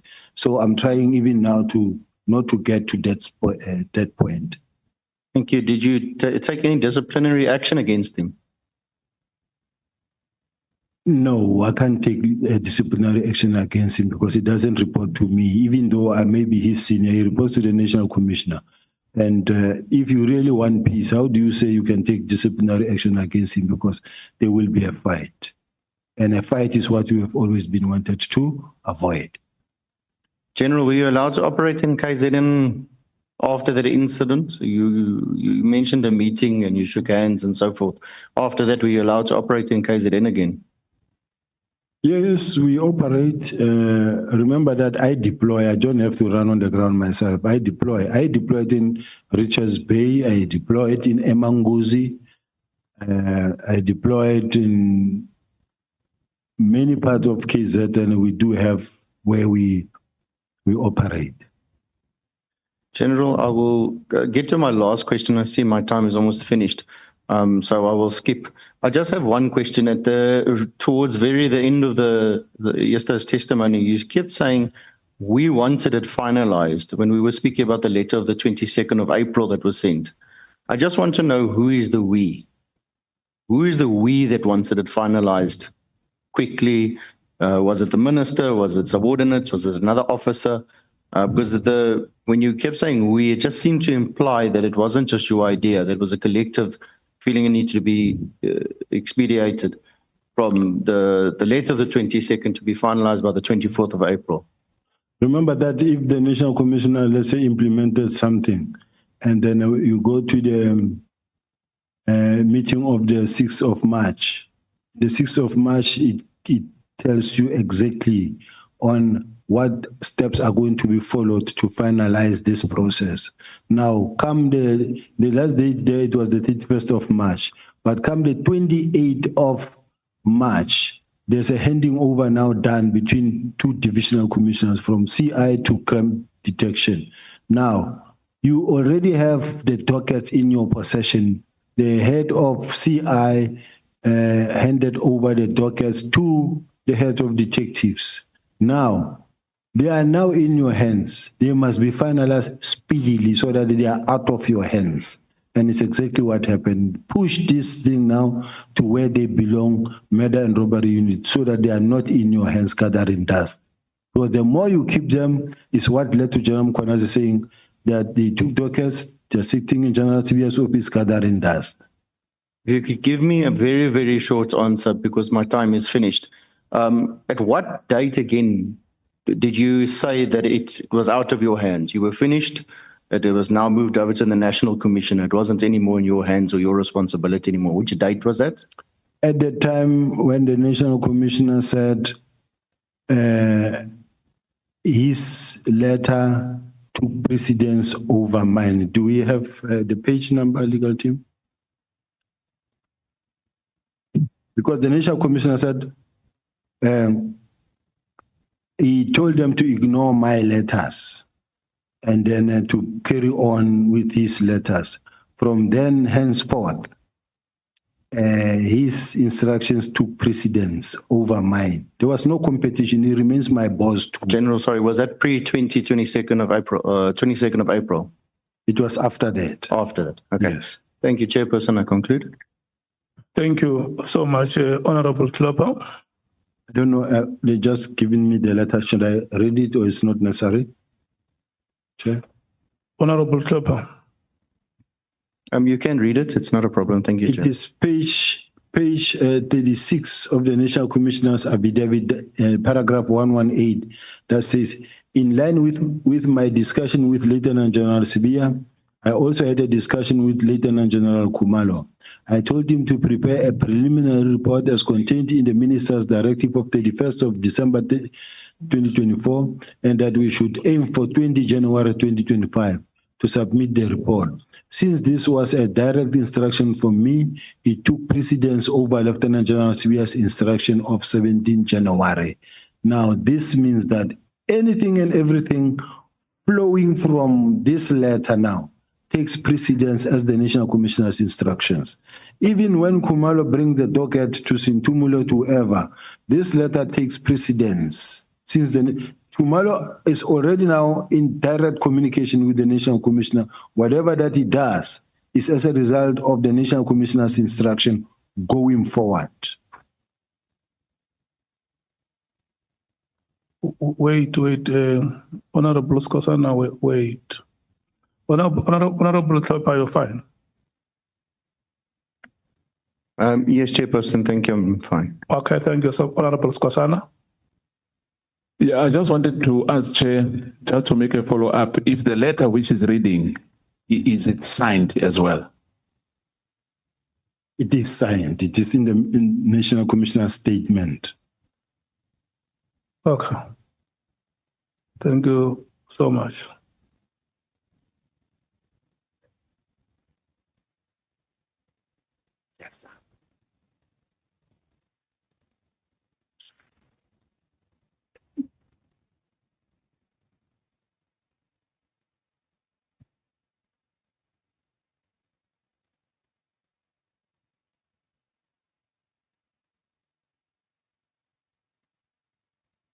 I'm looking at the gentleman who was taking pictures. Okay. Honorable Matthys, once you are done, we break. Thank you. I might not be done then, Chair. I don't think we deserve a break. Thank you, Chair, and good afternoon to the members of Parliament and to the General. General, yesterday you gave testimony that as the Deputy National Commissioner was responsible for crime detection in the country, there's a lot of things you said you don't know. You didn't know about the arrest of, my thing is doing things. You said you didn't know about the arrest of General Khumalo. I didn't know about? About the arrest of General Khumalo. Yes, I didn't. Right? You said you didn't know about the request by General Khumalo to the Provincial Commissioner regarding seconding the PKTT members to Gauteng. I didn't. You also didn't know about the press conference that the KZN Commissioner was going to do. You didn't know about Kat Makala. The guy has 80 cases dating back to 2007, and he has a huge tender with SAPS. You didn't know about the Big Five.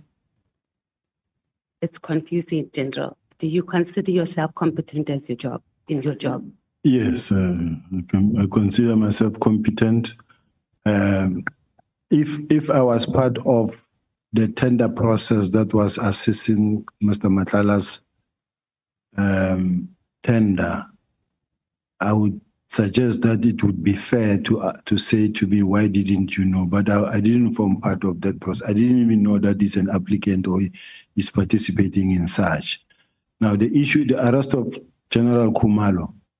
General Khumalo was arrested by IDEC. It's not the South African Police Service. So I wouldn't know. And all the things the honorable member is mentioning are not things within my sphere where someone can say, but why don't you know? I didn't know. Okay, General, make this make sense, right? You do not know that one of your generals is going to be arrested. And I know it wasn't by SAPS, right? It's a sister department. It's your job. It's your responsibility to know. Crime detection is huge. It includes crime intelligence as well. So you should have sources everywhere. I find it extremely hard to believe, or for this to even make sense, that you had no idea, formally or informally, that your general was about to get arrested. Even the commissioner of KZN knew that he was going to be arrested. So you're saying that you don't have access to information and sources like the rest of SAPS members.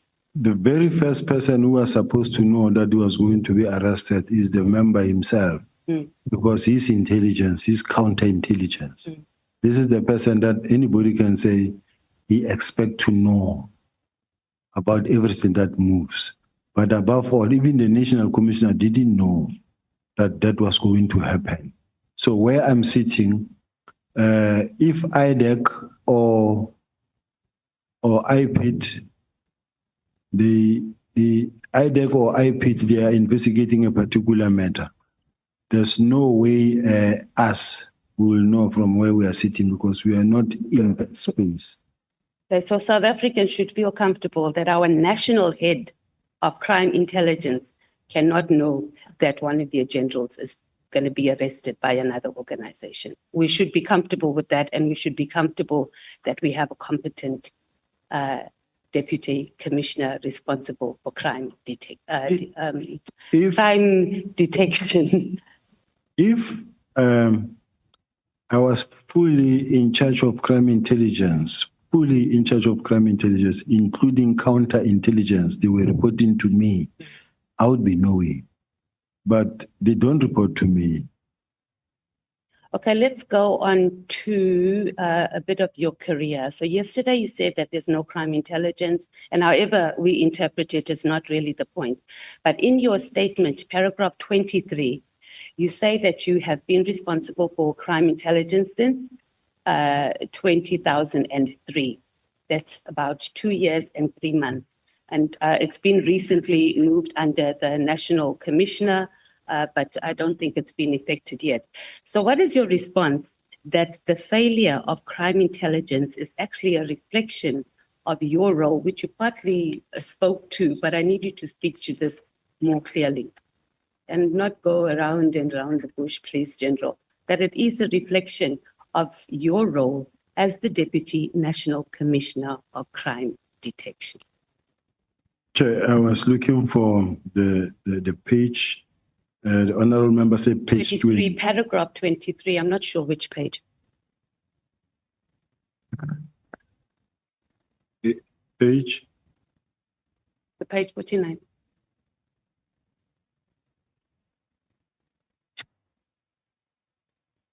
When you talk about your career, that section, it's page 9, paragraph 23. But I'm right, that is paragraph 23. Yes. Thank you for the page number, ANC Chief Whip.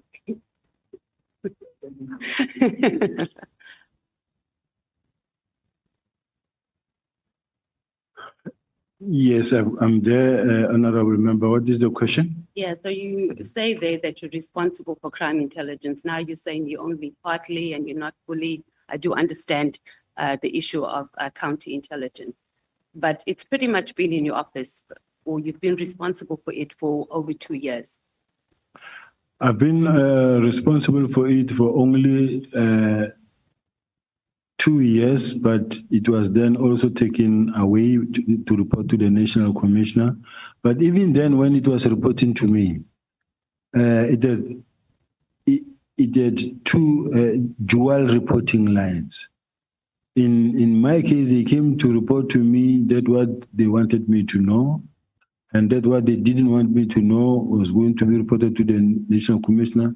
It's not like I never complained about such. I complained many times about that, and that the lines of the reporting lines have been blurred, and this is creating problem for myself.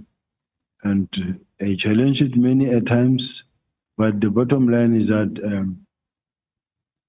everybody knows he was not reporting to me entirely. So would we agree that the issue here is SAP's officials? Yes, ma'am. You and the National Commissioner and also the Head of Crime Intelligence. And the issue of having blurred lines is an issue because you, as the senior officials that the country relies on to make sure our children are not raped, and if they are, they're getting justice, to make sure our children are not trafficked. A simple process of just understanding, reporting, or having those basic processes in place is what is costing the country, and our children are in the state that they're in now. Right now, children are being raped and they've been trafficked. And we have adults that have been appointed in these strategic positions and that are busy with their egos and are busy fighting with each other and are unable to do the jobs that we put them in there to do. Can we concede on that? It's a long question, and I'm trying to understand the essence of the question. Can it be repeated in short, Councillor? Okay, I guess it is a bit of Honorable Chair, Honorable Member. I guess it is a bit of a political statement, but what I'm saying ultimately that we are in this mess is because they are the National Commissioner, yourself as head of crime detection, and then the head of crime intelligence cannot sit down and have a clear process to ensure that there are systems in place to make sure that we are detecting crime and that our children are getting justice when they're being raped and trafficked in the country. I think we are in this mess because of the press briefing, unfortunate press briefing that was done. That was not supposed to happen. That's why we find ourselves in this mess, because everyone has been doing their best to try to do what they can under the circumstances. And if that is the best, I don't know what's going to be good. Let's move on to your suspension and your dismissal related to the Zimbabwe matter. And this lasted about 7 years, according to your statement. You said that the prosecutor put it on record that he or she was instructed to put your case on the roll. Who gave that? Did you ask who gave the prosecutor that instruction? And if you didn't, why not? I thought the magistrate, because it was into the court record and that record is still there, still exists. I thought the magistrate would ask who gave that instruction, and the magistrate just didn't take it further. Okay, but my question is, did you ask the prosecutor? No, I didn't, because I was represented. And you didn't ask your attorneys either to ask the prosecutor? No, to me, I was excited. And who was the prosecutor? Do you know? Do you remember? No. At this point in time, I forgot the name. Okay, would your legal team be able to access that information and give it to the committee? Because I think that is important, that we don't speak and we don't have names and people that we are able to follow up. Why is crime intelligence not efficiently capacitated to vet SAP's officials? It has been always the case. It's a challenge. I don't know why, but there are so many members that needs to be vetted that have not been vetted, and it could be because of the manpower or the budget. I'm not sure. But why is it not done?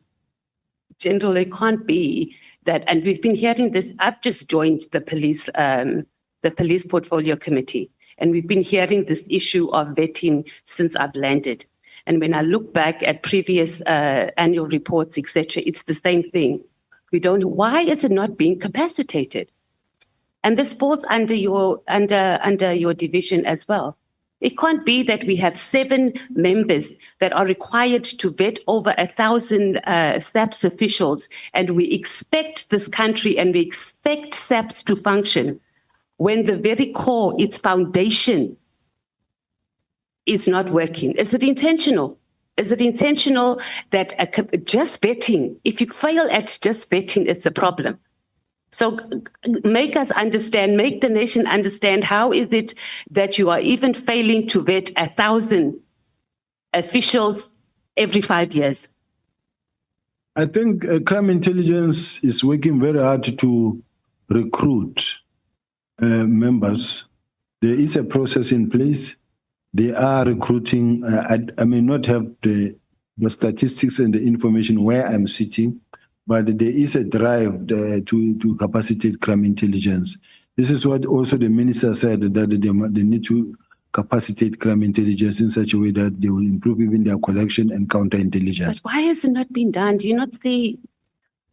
General, I need you to explain to us, because it can't be that the highest office of our security, like South African Police Service, cannot have capacity to vet 1,000 officials. You're telling us what is going to happen, and we've heard that many times. It's not happening.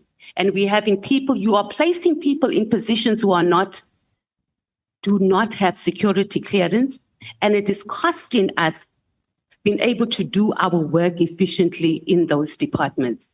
Why is it not done? Is it intentional because you want to appoint people who we know are not going to get clearance, or we're weaponizing it for people who would get clearance, but we don't want them to access information? Is this what officials in SAPS are doing instead of protecting us as citizens in the country?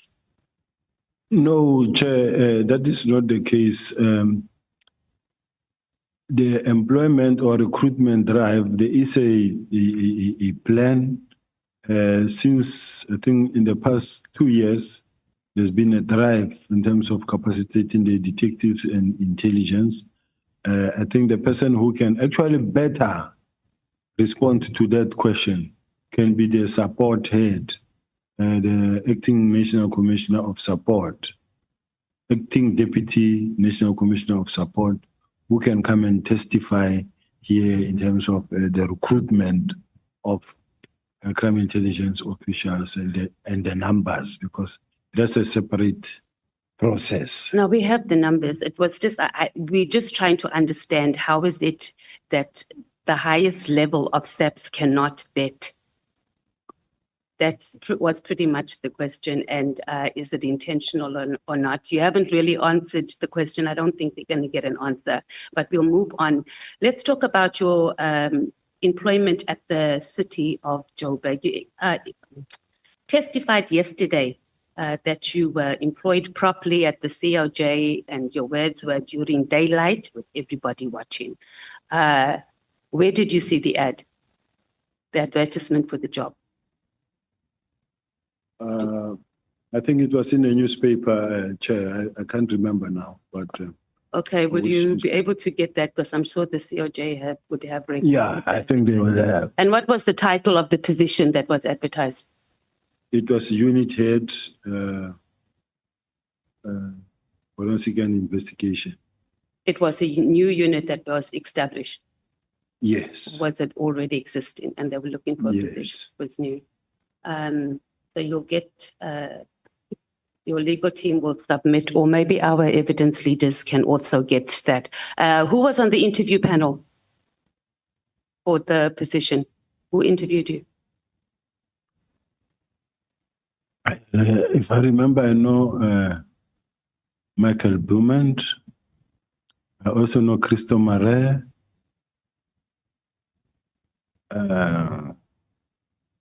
I've been long out of the city, and some of the people. So, but there was an interview panel. I think there was Trevor Fowler. Yeah, there was an interview panel. So we can also access that information, evidence leaders. I'm sure the COJ would still have that. Did you sign an offer of employment letter Yes. You did. And we'll also need to get a copy of that. The letter, did it state what your salary was going to be? Do you remember? Yes. Okay. The appointment was approved by council. Yes. Okay. Do you have the minutes of that council meeting?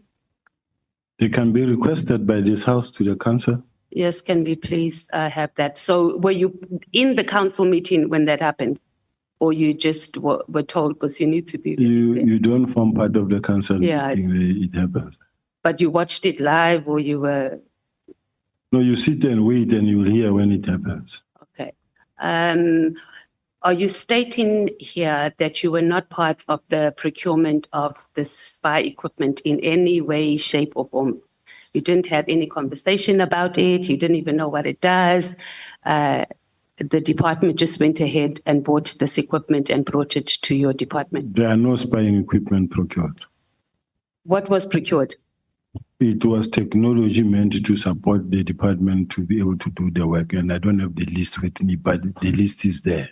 Was the department authorized to purchase whatever that equipment is? Yes, because it went through the channels and it went through the budget steering committee and it was approved. So you were part of the process, the procurement process. Obviously, it's done in a different department in the COJ, but it came through the unit that you were heading up, the request. That's correct. Okay, so how did you source, was Paul O'Sullivan at all involved or any of his associates involved in you identifying this equipment and where to source it, etc.? Paul O'Sullivan was nowhere involved, nowhere near what was happening, doesn't even know, it's not even connected to this whole thing. To which whole thing? Of this equipment that were procured. Okay.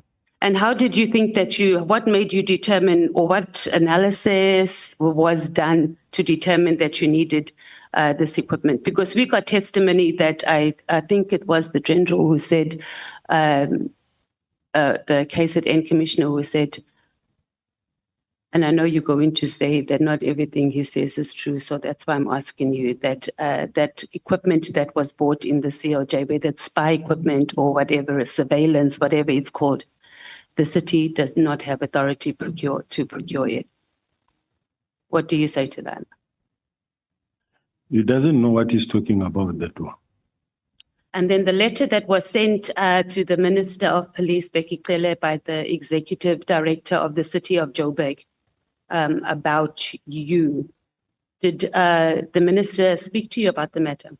No. Not at all. Did you know that a letter was sent to the Minister?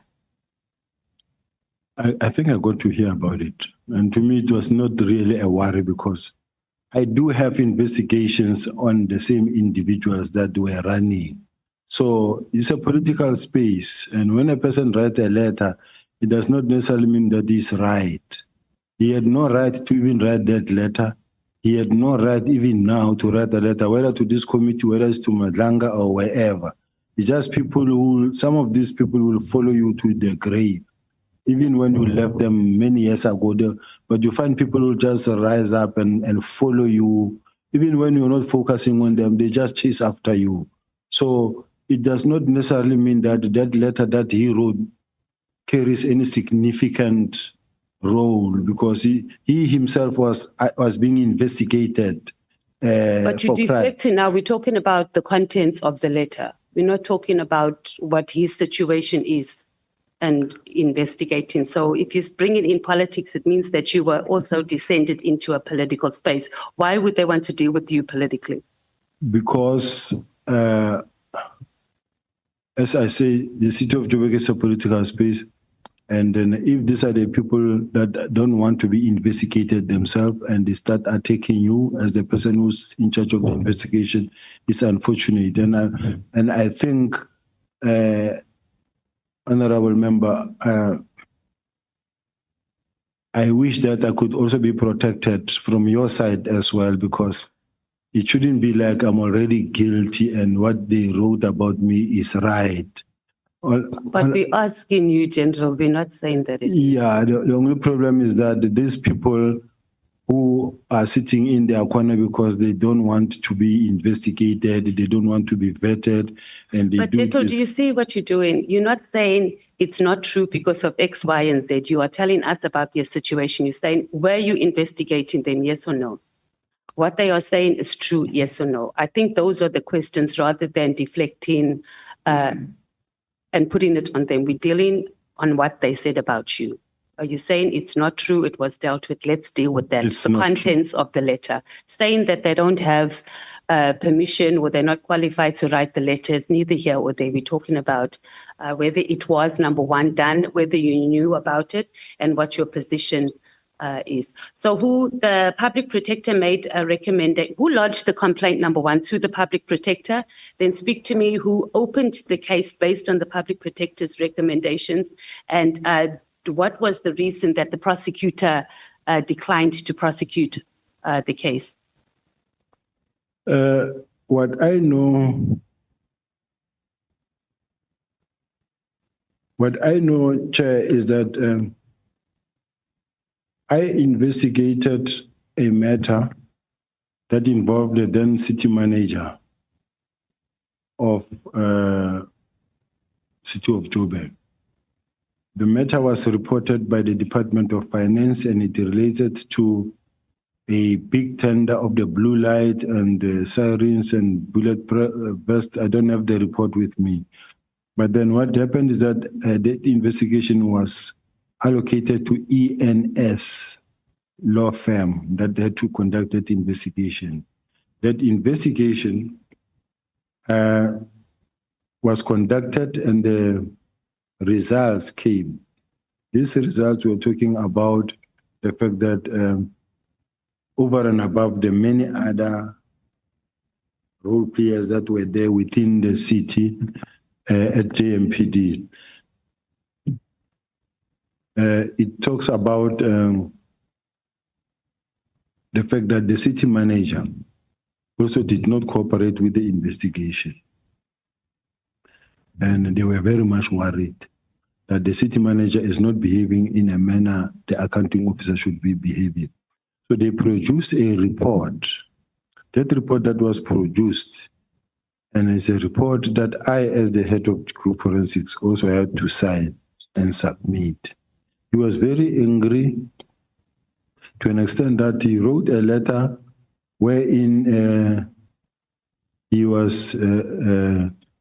this letter that says, if I can read, that says a directive in terms of section 55 subsection 1 of the MSA of 200 in respect of notice to withdraw the delegation of the head of GFIS and public communication of matters that have not been tabled before the council. The above matter refers the city manager's office is disturbed by the contents of the letter issued by yourself, where you suggest that by withdrawing from you the powers which in terms of legislation are assigned to the head of administration and accounting officer that prevented your department from performing its function. We also noted nefarious statements which you are peddled in the media that our notice of withdrawal of your delegation communicated signal to suspend you when in actual fact we are trying to protect the interest of the city. So I don't know, I can read this letter on and on, but what I wanted to say is that I went to court and the court ruled in my favor, and the powers of group forensics were given back to group forensics. In other words, the city manager working with Mesuli Mlandu, when they attempted to take back the powers of this from group forensics, they said group forensics does not have the power to investigate them. And they took away their powers, and I went to court and the court ruled in my favor. Your relationship with any of the DA or Democratic Alliance members in the CRJ, they were leading government there. Did you have any, and at any time did you engage any of the leaders there who may have given you directives on investigating members? I didn't have any relationship with anybody in the DA. None of them. You've never had meetings, engaged any of the leaders, No. the mayor, any of the MMCs? In my official capacity, I have had meetings with all of them. Oh, you have?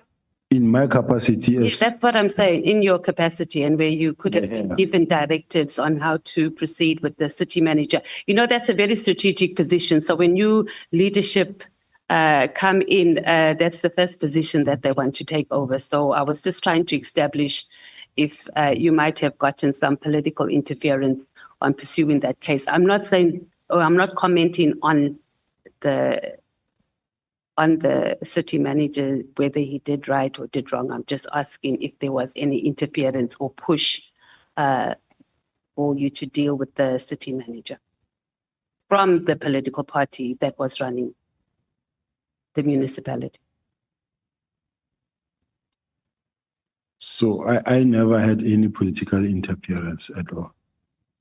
Let's go to your labor court.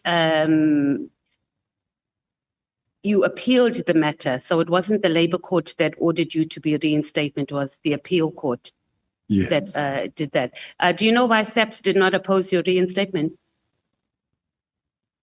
Because there was nothing to oppose. Is that sort of a practice there in SAPS that they would just not even show up or not withdraw the case, whether there was a case or whether there wasn't? In your experience, because you've been in the police In my force. experience, normally, and which I find to be wrong, because there is law in this country, I take it that all of us, there's equality before the law, and those that are employed, those that are seniors in the workplace, must really also adhere to the law. Let's say, for an example, we've got the generals, lieutenant generals who are out today, who've been suspended, others fired, and they went to court and they won the cases. But they are not being allowed to come back simply because the current management feels that, no, we don't want them back. Now, even when the court says they must come back, and then the management will say, no, but we don't want them. They go to court, they win, and then another one will say, but we are reviewing. I don't think it's a fair process.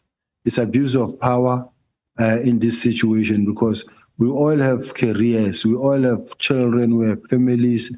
But if you are today in a powerful position and you do what you do to fellow human beings who's got children and families as well, I think it's not a fair process. And and even this house must assist to get this thing right. Okay, you didn't really answer the question on why do you think SAPS, I guess you did answer it in a way when you said that there was no case. And my question was it common practice for SAPS just not to show up, to make representation? And you are telling us about members that have been, but I think we can park it. I can accept response. Can I respond to that? It's not because of it's a common practice. Okay, then that's fine. You're saying it's not common. Do you want to explain why you're saying it's not a Yes. common practice? Chair, in my case, do know that as a result of my arrest on Richard Mdluli, and then we were all removed. I was removed on a matter I was not involved in. I never participated in the illegal rendition of the Zimbabweans. I was not there. And that is why even when I went to court, the court ruled in my favor. And they refused to accept back. I went, all the courts ruled in my favor. And when I went to the labor court, because the whole idea, even now what is happening is that they say, no, fire him, fire him. You will fight from outside. You will fight from outside, but with the time you come back, you are over age already. This is how we're hating each other. But the problem is the labor court ruled in my favor, but did not reinstate me. They said I must be paid. I said, no, I don't think I can spend so much money just to come and win and not be reinstated. Then I went to the Labor Appeal Court. The Labor Appeal Court reinstated me. So I came back because I was reinstated. I was innocent. Okay, that still wasn't the question I was asking, but understood. Let's talk about yesterday. You said in your in your statement yesterday, or your evidence, you said that Mr. Brown received the news about the disbandment of PK, because we were talking about those WhatsApp messages between him and Kat Mkhwanazi through media reports. Do you have evidence of when the media first reported about the disbandment? Because it appears that the first reporting was by a SABC journalist on the 2nd of January, and their messages was on the 31st of December, if I'm not mistaken. I think it was on the 31st of December after it was released, somewhere there. I'm not sure when exactly. Okay, but if you are going to give evidence that you felt very confident that they got that information via media reports and not through any internal processes between the minister's office and between SAPS. So you're going to have to give us where that could have been found on social media or where that report is. Because when we checked, the first thing we saw was on the 2nd of January, and it was a screenshot of the disbandment letter. So you don't have to do it right now. You can ask your attorneys to be able to support that, because that was the evidence that you gave yesterday. You also said that Brown Mkhwanazi was like an informer to you. So if this was the case, are you at liberty to disclose what sort of information he would supply to you, Brown Mkhwanazi? I did say that he informed me more of information around the fact that he knows that there are people who are planning to really push me out of the police. This is what I said. But he also, the General Mkhwanazi also said that he said the same thing to him. So Yes. you didn't, so at your level, General, someone just comes and they says that and you just believe it. And you don't see that he could also just be pushing information, as you were just saying earlier about how people peddle information and plot people against each other. I do listen, and as to what I do with it, is for me now to see how I deal with the information. But Okay, so you used him for your personal survival in SAPS, because he seemed to have information both through government, or I guess the executive, and I didn't use him. Yes, and when he called, I listened. okay. Let's talk about, you said you were doing operations in Cape Town, and this was around the same time as the ANC's January 8th, 2025 celebrations. Was it something that was planned or pre-planned? That you arranged your operations in Cape Town around the period of the ANC's January 8th? January 8th is a yearly event of the African National Congress. But as the South African Police Service, we have to be there to do our work. Okay, so who attends? Because as the economic freedom fighters, we also have ours, and we don't have ministers, officials on that level of SAPS coming to attend any. I've never ever seen them. I'm just asking.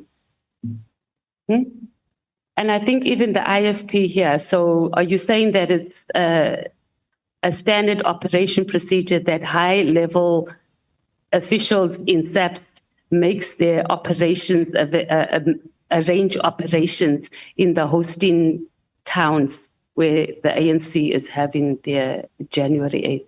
In all the political parties who have events, No, you definitely don't have high level like on your level at ours. I can tell you for a fact. No, I know. I'm part of job. No, they are. Okay. They are. Maybe you must supply us with the list of who's deployed to these events. No, when it happens, there's a clear plan from the police side on what will be happening, and they demarcate the streets on how. I understand the job processes. I'm asking about levels. I'm asking specifically you as a general heading up a division, right? A deputy commissioner that will make themselves available to do operations in towns hosted by the ANC in particular. I understand the whole process of JOC and the police being involved. I'm not disputing that, General. I'm saying on that level. Yes, on this level. I'd like to know which ones have ever attended our events. Let's talk about when you were in Cape Town for the January 8th, 2025 celebrations. Did you meet the Minister of Police, chat to him informally, anything, especially since he had just written a letter disbanding the political killings task team? On January 8th. Around that time, not on that day in particular, but you were here celebrating. Okay, let me not say you were celebrating, you were doing operations for the ANC's January 8th. The minister was here because there's evidence that even someone sponsored his trip. So did you have any communication with the minister? The minister was not around. He didn't attend. Oh, how do you know? I know. No, because you're there. Okay. At least there's something you're saying that you know, General. Let's move on to, so you didn't meet the minister, is that what you're saying? You didn't have any conversations with the Minister of Police during the January 8th? He was not there. That's not the question. Did you have around that time, even if you didn't see him physically during that period? I've never spoken to the minister. Let's talk about Busi Cat Mkhwanazi. He called you, you said, and he wanted to have a meeting with you. And then you agreed to the meeting. So at your level, did you not even say, hey, let me just check this guy out before I just meet with him? Like, obviously you knew as a service provider, you're saying that you didn't get involved in the procurement process and that sort of thing. This guy has 80 active cases with SAPS. You are the head of crime detection. You just went ahead and met with him without even just doing some background checks. I don't think it's fair, Chair, that when a person complains and comes with a lawyer and having the papers and say, I'm here to complain to the National Commissioner. This is my complaint. Then I must go out there and start running tests on the person and start running investigation on the person. But that's it's not how it works. He called you first. He didn't just show up at your office. That's what you said. So the call that you arranged a meeting, right? So when he called and he asked to have a meeting with you, he stated why he wanted to meet with you. Yes. Right. So you knew he was coming there for that. He didn't show up with lawyers. So you had time to just say, let me go and do some due diligence, because you could have even called him back and said, this is out of my payroll, or it's not in my grade. Let's wait until the National Commissioner comes back. But you made a decision to meet with him and not even check 80 cases. And you just met with him like that. Yeah. That's what the National Commissioner told us. 80 since 2007. Oh, it's 1-8 now. 80. Am I wrong? It is 80. I asked the National Commissioner twice last week. And I even asked when he said it's dating back since 2007. General Mkhwanazi said 1-8. The National, okay, I guess we can just verify. Our evidence leaders, can we just double check? But when I did a follow-up, I remember saying whether it was 80 or 1-8. But regardless, 80 or 18, it's still a lot. So it wasn't strange for you just to do that, General? No, because remember, Honorable Chair, when a member comes, when a person comes wanting to see you. He called you, he didn't come and see you, didn't show up. Yeah, I don't think each and every person who comes who want to see me, I have to run tests on that person. But it's not a deep test, just some due diligence. You hold a very strategic position in this country. You've said yourself that people come and they influence you and they peddle wrong information. I would just think that you'd be a little bit more cautious. But if you didn't do it, that's fine. Do you want to say something before I move on? No, I just wanted to say that it's not always easy and possible to say I want to run tests when a person wants to check on you. It's not like in the presidency. In the presidency, if I want to meet the president will have a team that will actually check the background of the person. Who is this person? what is he about and why does he want to see the, do we have few people before you get there? Now, in my case, I'm expected to meet anybody who wants to meet me or who wants to meet the National Commission. You indicated that you also made calls to him. Was this after the initial meeting or the meeting you had with him about his? Mr. Matala. No, I never made calls to him. At all? No, I never made calls to him. And did you and the minister discuss Makala and Brown?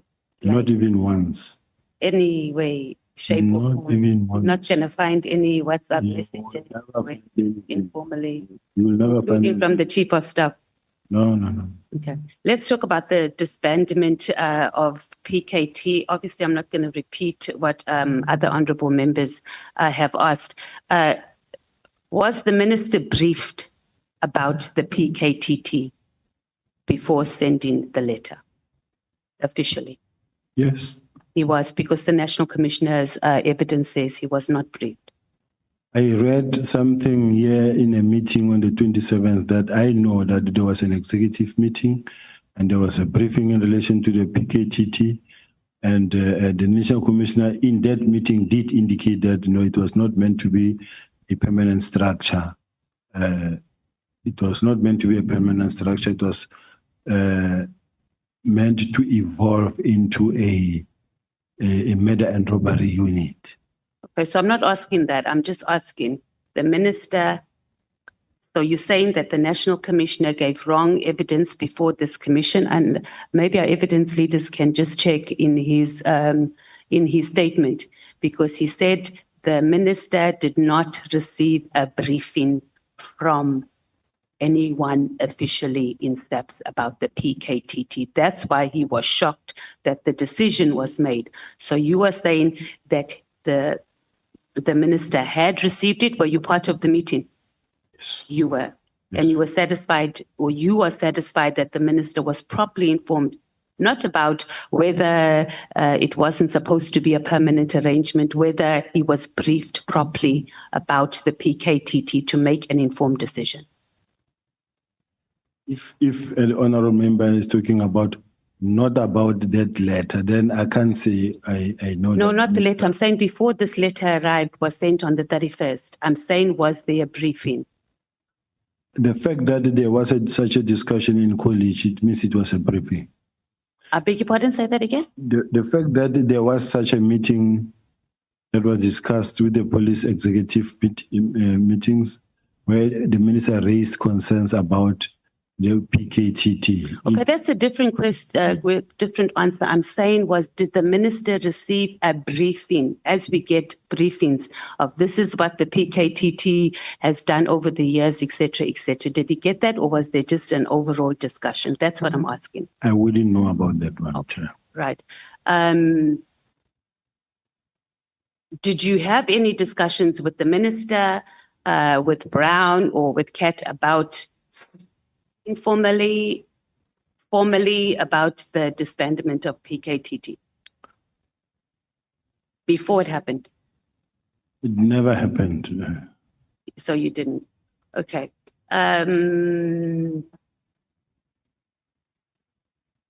Okay. So this is something that is baffling, General.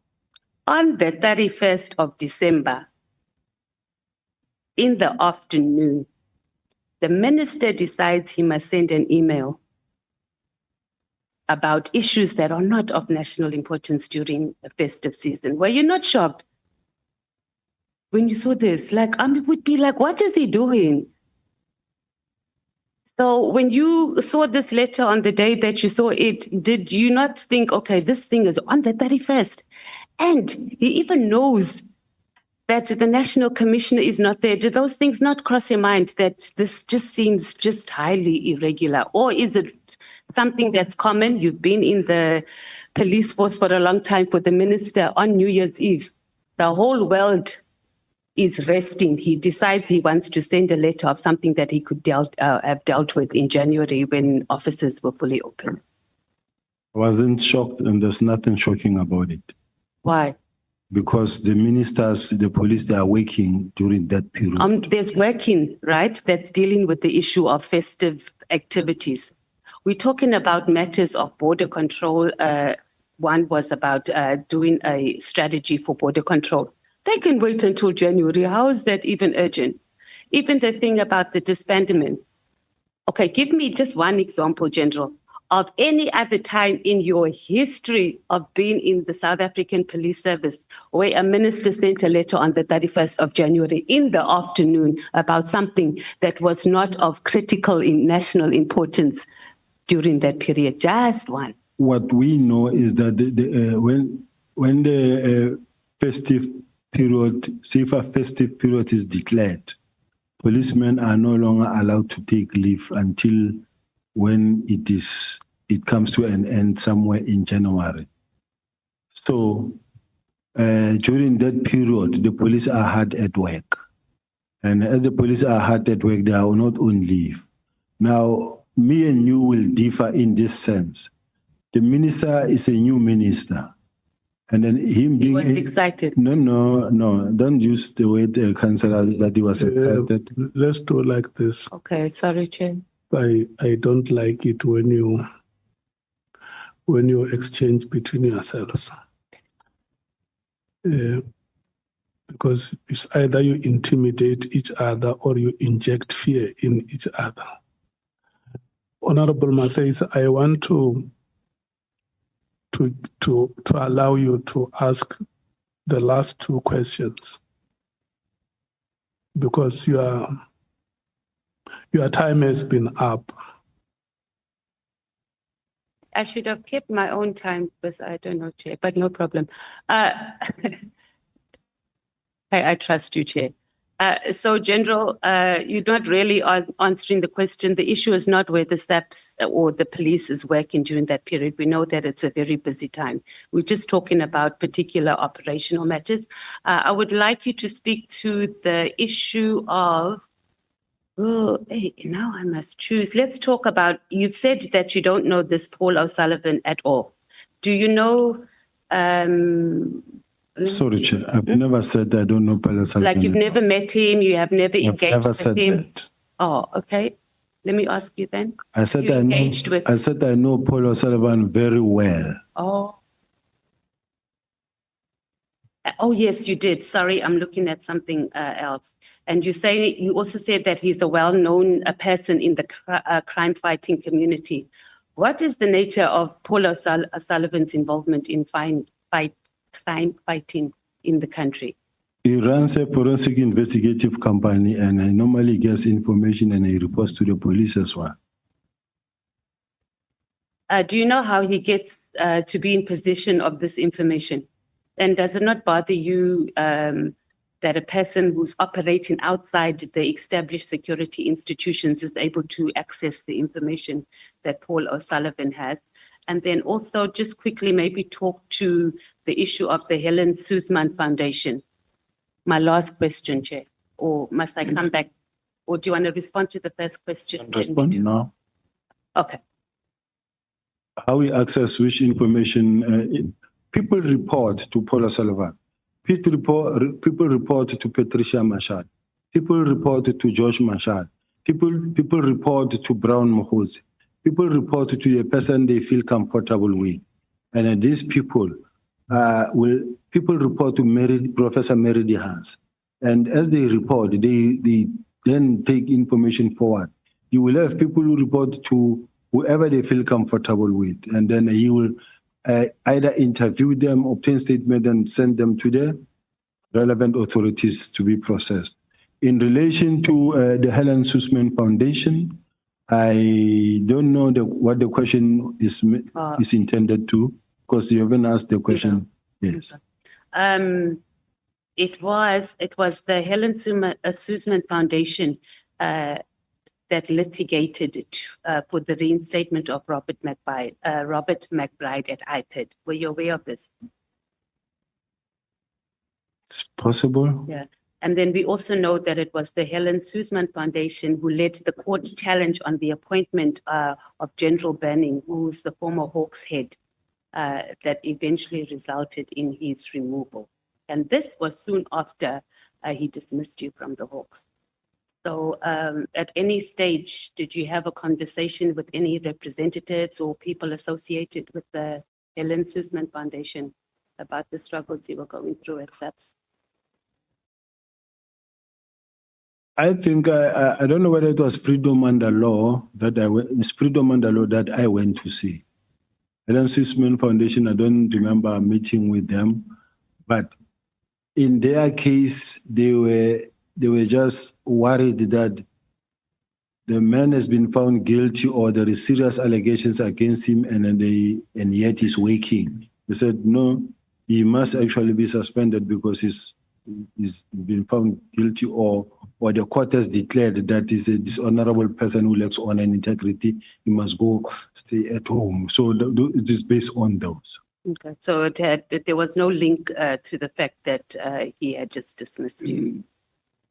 So there was no link to the fact that he had just dismissed you, that the Helen Suzman Foundation. No, there was a Thank you, link Joy. because, remember, everybody knew that he was actually doing it unfairly so, and he didn't follow the procedure. He was fighting for Richard Mluli, and that is why he was fired. Okay, thank you. Thank you, so much, Honorable Matthys. Honorable members, when we come back, we are taking Honorable Mwango, Honorable Falls, Honorable Vessels, Honorable James, and the last speaker will be Honorable Sangon. And then we'll take a comfort break. So now we are breaking for 15 minutes. We are coming back at 17:30. Yeah.